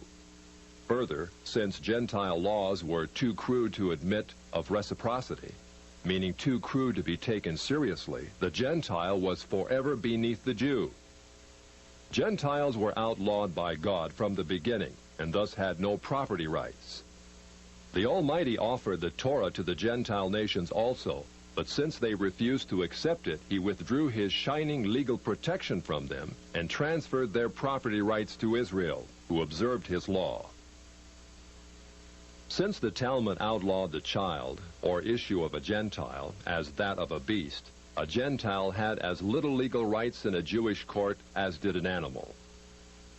The Talmud states that if a Gentile sue an Israelite, the verdict is for the defendant, the Israelite. Conversely, if the Israelite is the plaintiff, he obtains full damages. Because the Talmud conspires against Gentiles, if a Jew was ever caught telling a Gentile what the Talmud really says, such a person deserves death. So vile was the nature of a Gentile that the great Simeon ben Yohai said, "The best among the Gentiles deserves to be killed. The best of snakes ought to have its head crushed."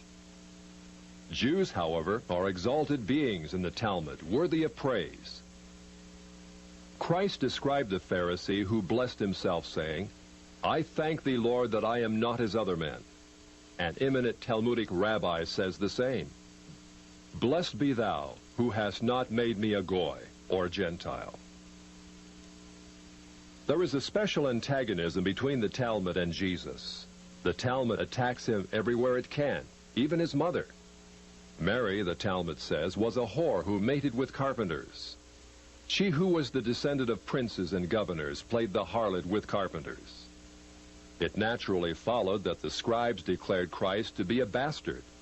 In its article on Jesus, the Jewish Encyclopedia says that Jewish writings defame Christ. It is the tendency of all these sources to belittle the person of Jesus by ascribing to him illegitimate birth, magic, and a shameful death. Jesus, according to this article, was considered one of the 3 worst enemies of Judaism who came to an ignoble end.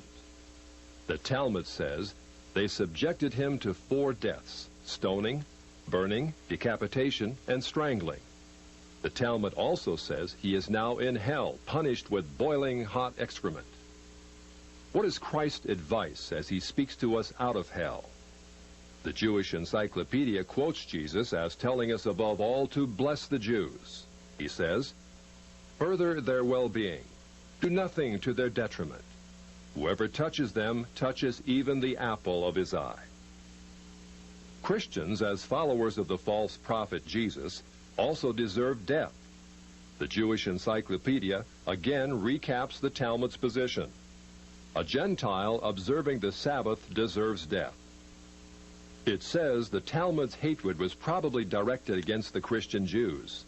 These Judeo-Christians, evasively called min, minute, or minim, were considered by the rabbis to be the most dangerous form of heretics of ancient times. The New Testament Gospels were writings which the rabbis considered more dangerous to the unity of Judaism than those of the pagans. A Talmudic rabbi said, "The writings of Christians deserve to be burned." for paganism is less dangerous than minute or Christianity. The Jewish Encyclopedia, in its article on men, continues to illustrate the Talmudic hatred of Christianity. Again, we must remember, minim usually indicates the Judeo-Christians. It was forbidden to partake of meat, bread, or wine with the Christian. Scrolls of the law, tefillin, and mezuzot written by a Christian were burned. An animal slaughtered by a Christian was forbidden food. The relatives of the Christian were not permitted to observe the laws of mourning after his death, but were required to assume festive garments and rejoice. The testimony of a Christian was not admitted in evidence in Jewish courts, and an Israelite who found anything belonging to one who was a Christian was forbidden to return it to him. The Pharisees, through their Talmud, thus gave the Jews an ethic which encouraged bigotry and isolation. And Hashem wrote in the Torah like this, "Hen goyim kemar midli, ukeshacha kmo oznaim nechshavu." Translation, the difference between a Jew to a goy, to a non-Jew, and we are talking now even the most righteous goy, not an idol worshipper, a great Gentile person, great personality, loving Jew, respecting God, everything fine with him. But this is a Jew compared to him, according to the book of God. The Jew is like the water that you bring from the lake in the bucket. And the Gentile is the few drops that stick to the side of the bucket when you put it down. And the second comparison is, ukeshachak moznaim nechshavu. When you go to the market to buy vegetables, in many countries, in Israel it's still like this until this moment, you tell him, give me 1 kilo of cucumbers, which is about 10 pieces. So what does he have? He has a mechanical scale, not electronic. Some places they already have electronic, but he has this old-fashioned mechanical scale, and he has a weight that is 1,000 grams. It's 1 kilo, 2.2 pounds. He put it on one side, and then he begins to put cucumbers on the other side. Once the scale is balanced, he put it in a bag, he pay him, and that's the end of it. Hashem say, you know what's the difference between you, the Jew, to a non-Jew? You are the weight for me, and he is the 1 gram that fall over the ears to the side. Which means, if you take the weight that's supposed to be 1,000 grams and you put it in a precise electronic scale, very, very, precise scale, it's never going to be 1,000 grams. 999, 997. Over the ears, the corners are rubbing off. It's 1 gram after 1 year, another gram after 2 years. After a few years, it may be 990 grams. But no customer care about this 1 or 2 grams. What is it, another little piece of the cucumber? Nobody cares. It's 1,000 grams, 1,000 grams, 997, fine. Let me go, don't waste my time. This is what Hashem say. You are the weight for me. He is the little piece who fell on the floor that nobody cares. And you want to be him?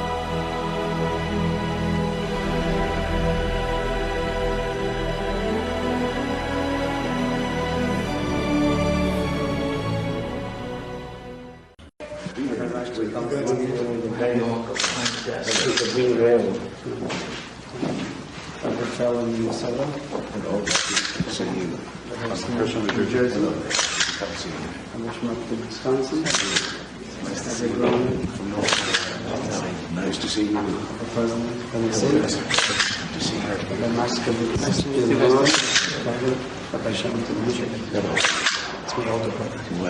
Well, nice to see you.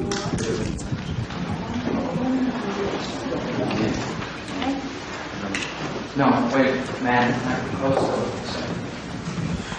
Picture. Now we're in. Spot this also. Yes. I think we better do it over here on the side.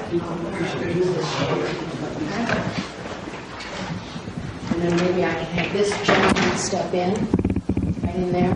That will be fine. Let me move this chair. Okay. Maybe I'll come up this way. That's great. Even closer. Yeah, even closer. Things probably have to go this way a little bit too. Yeah. If they want to come right behind the president, that would be. Yeah, that's better. Okay. President, you'll have to come around behind him now to sign it since we're squeezing in so close. All right, we'll bring the stool to the top, please.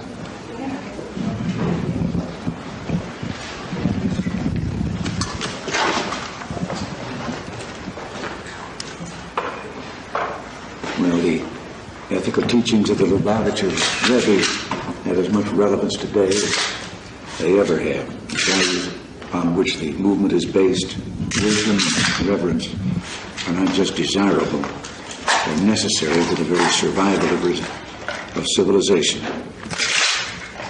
Now we shall proclaim this day Education Day.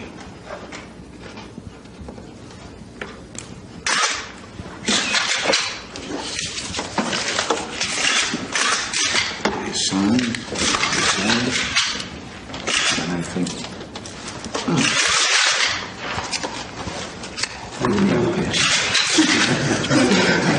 all right.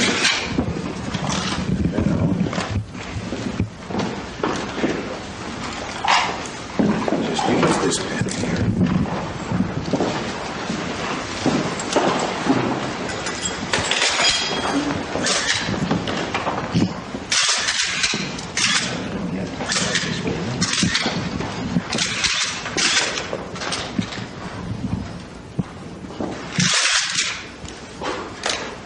And please give my warmest regards to the Rebbe on this his 86th birthday. Thank you very much. The Rebbe sends his regards to you, Mr. President, and he expresses his wishes, as he always did, that you should be able to carry out the extraordinary role that the Almighty has assigned to you, as you have until now, with health and happiness, together with the First Lady, for many years to come. In whatever position you'll be filling, we all look forward to you to continue the great work, historical work that you have started on behalf of education, specifically by returning the traditional values which have been the bedrock of civilization ever since beginning. And these are the 7 Noahide Laws contained and given by Moses, as it is reflected here in this scroll. We thank you very much on behalf of all our colleagues, of the entire Jewish people, especially with the approach of the Passover holiday throughout the world. Thank you.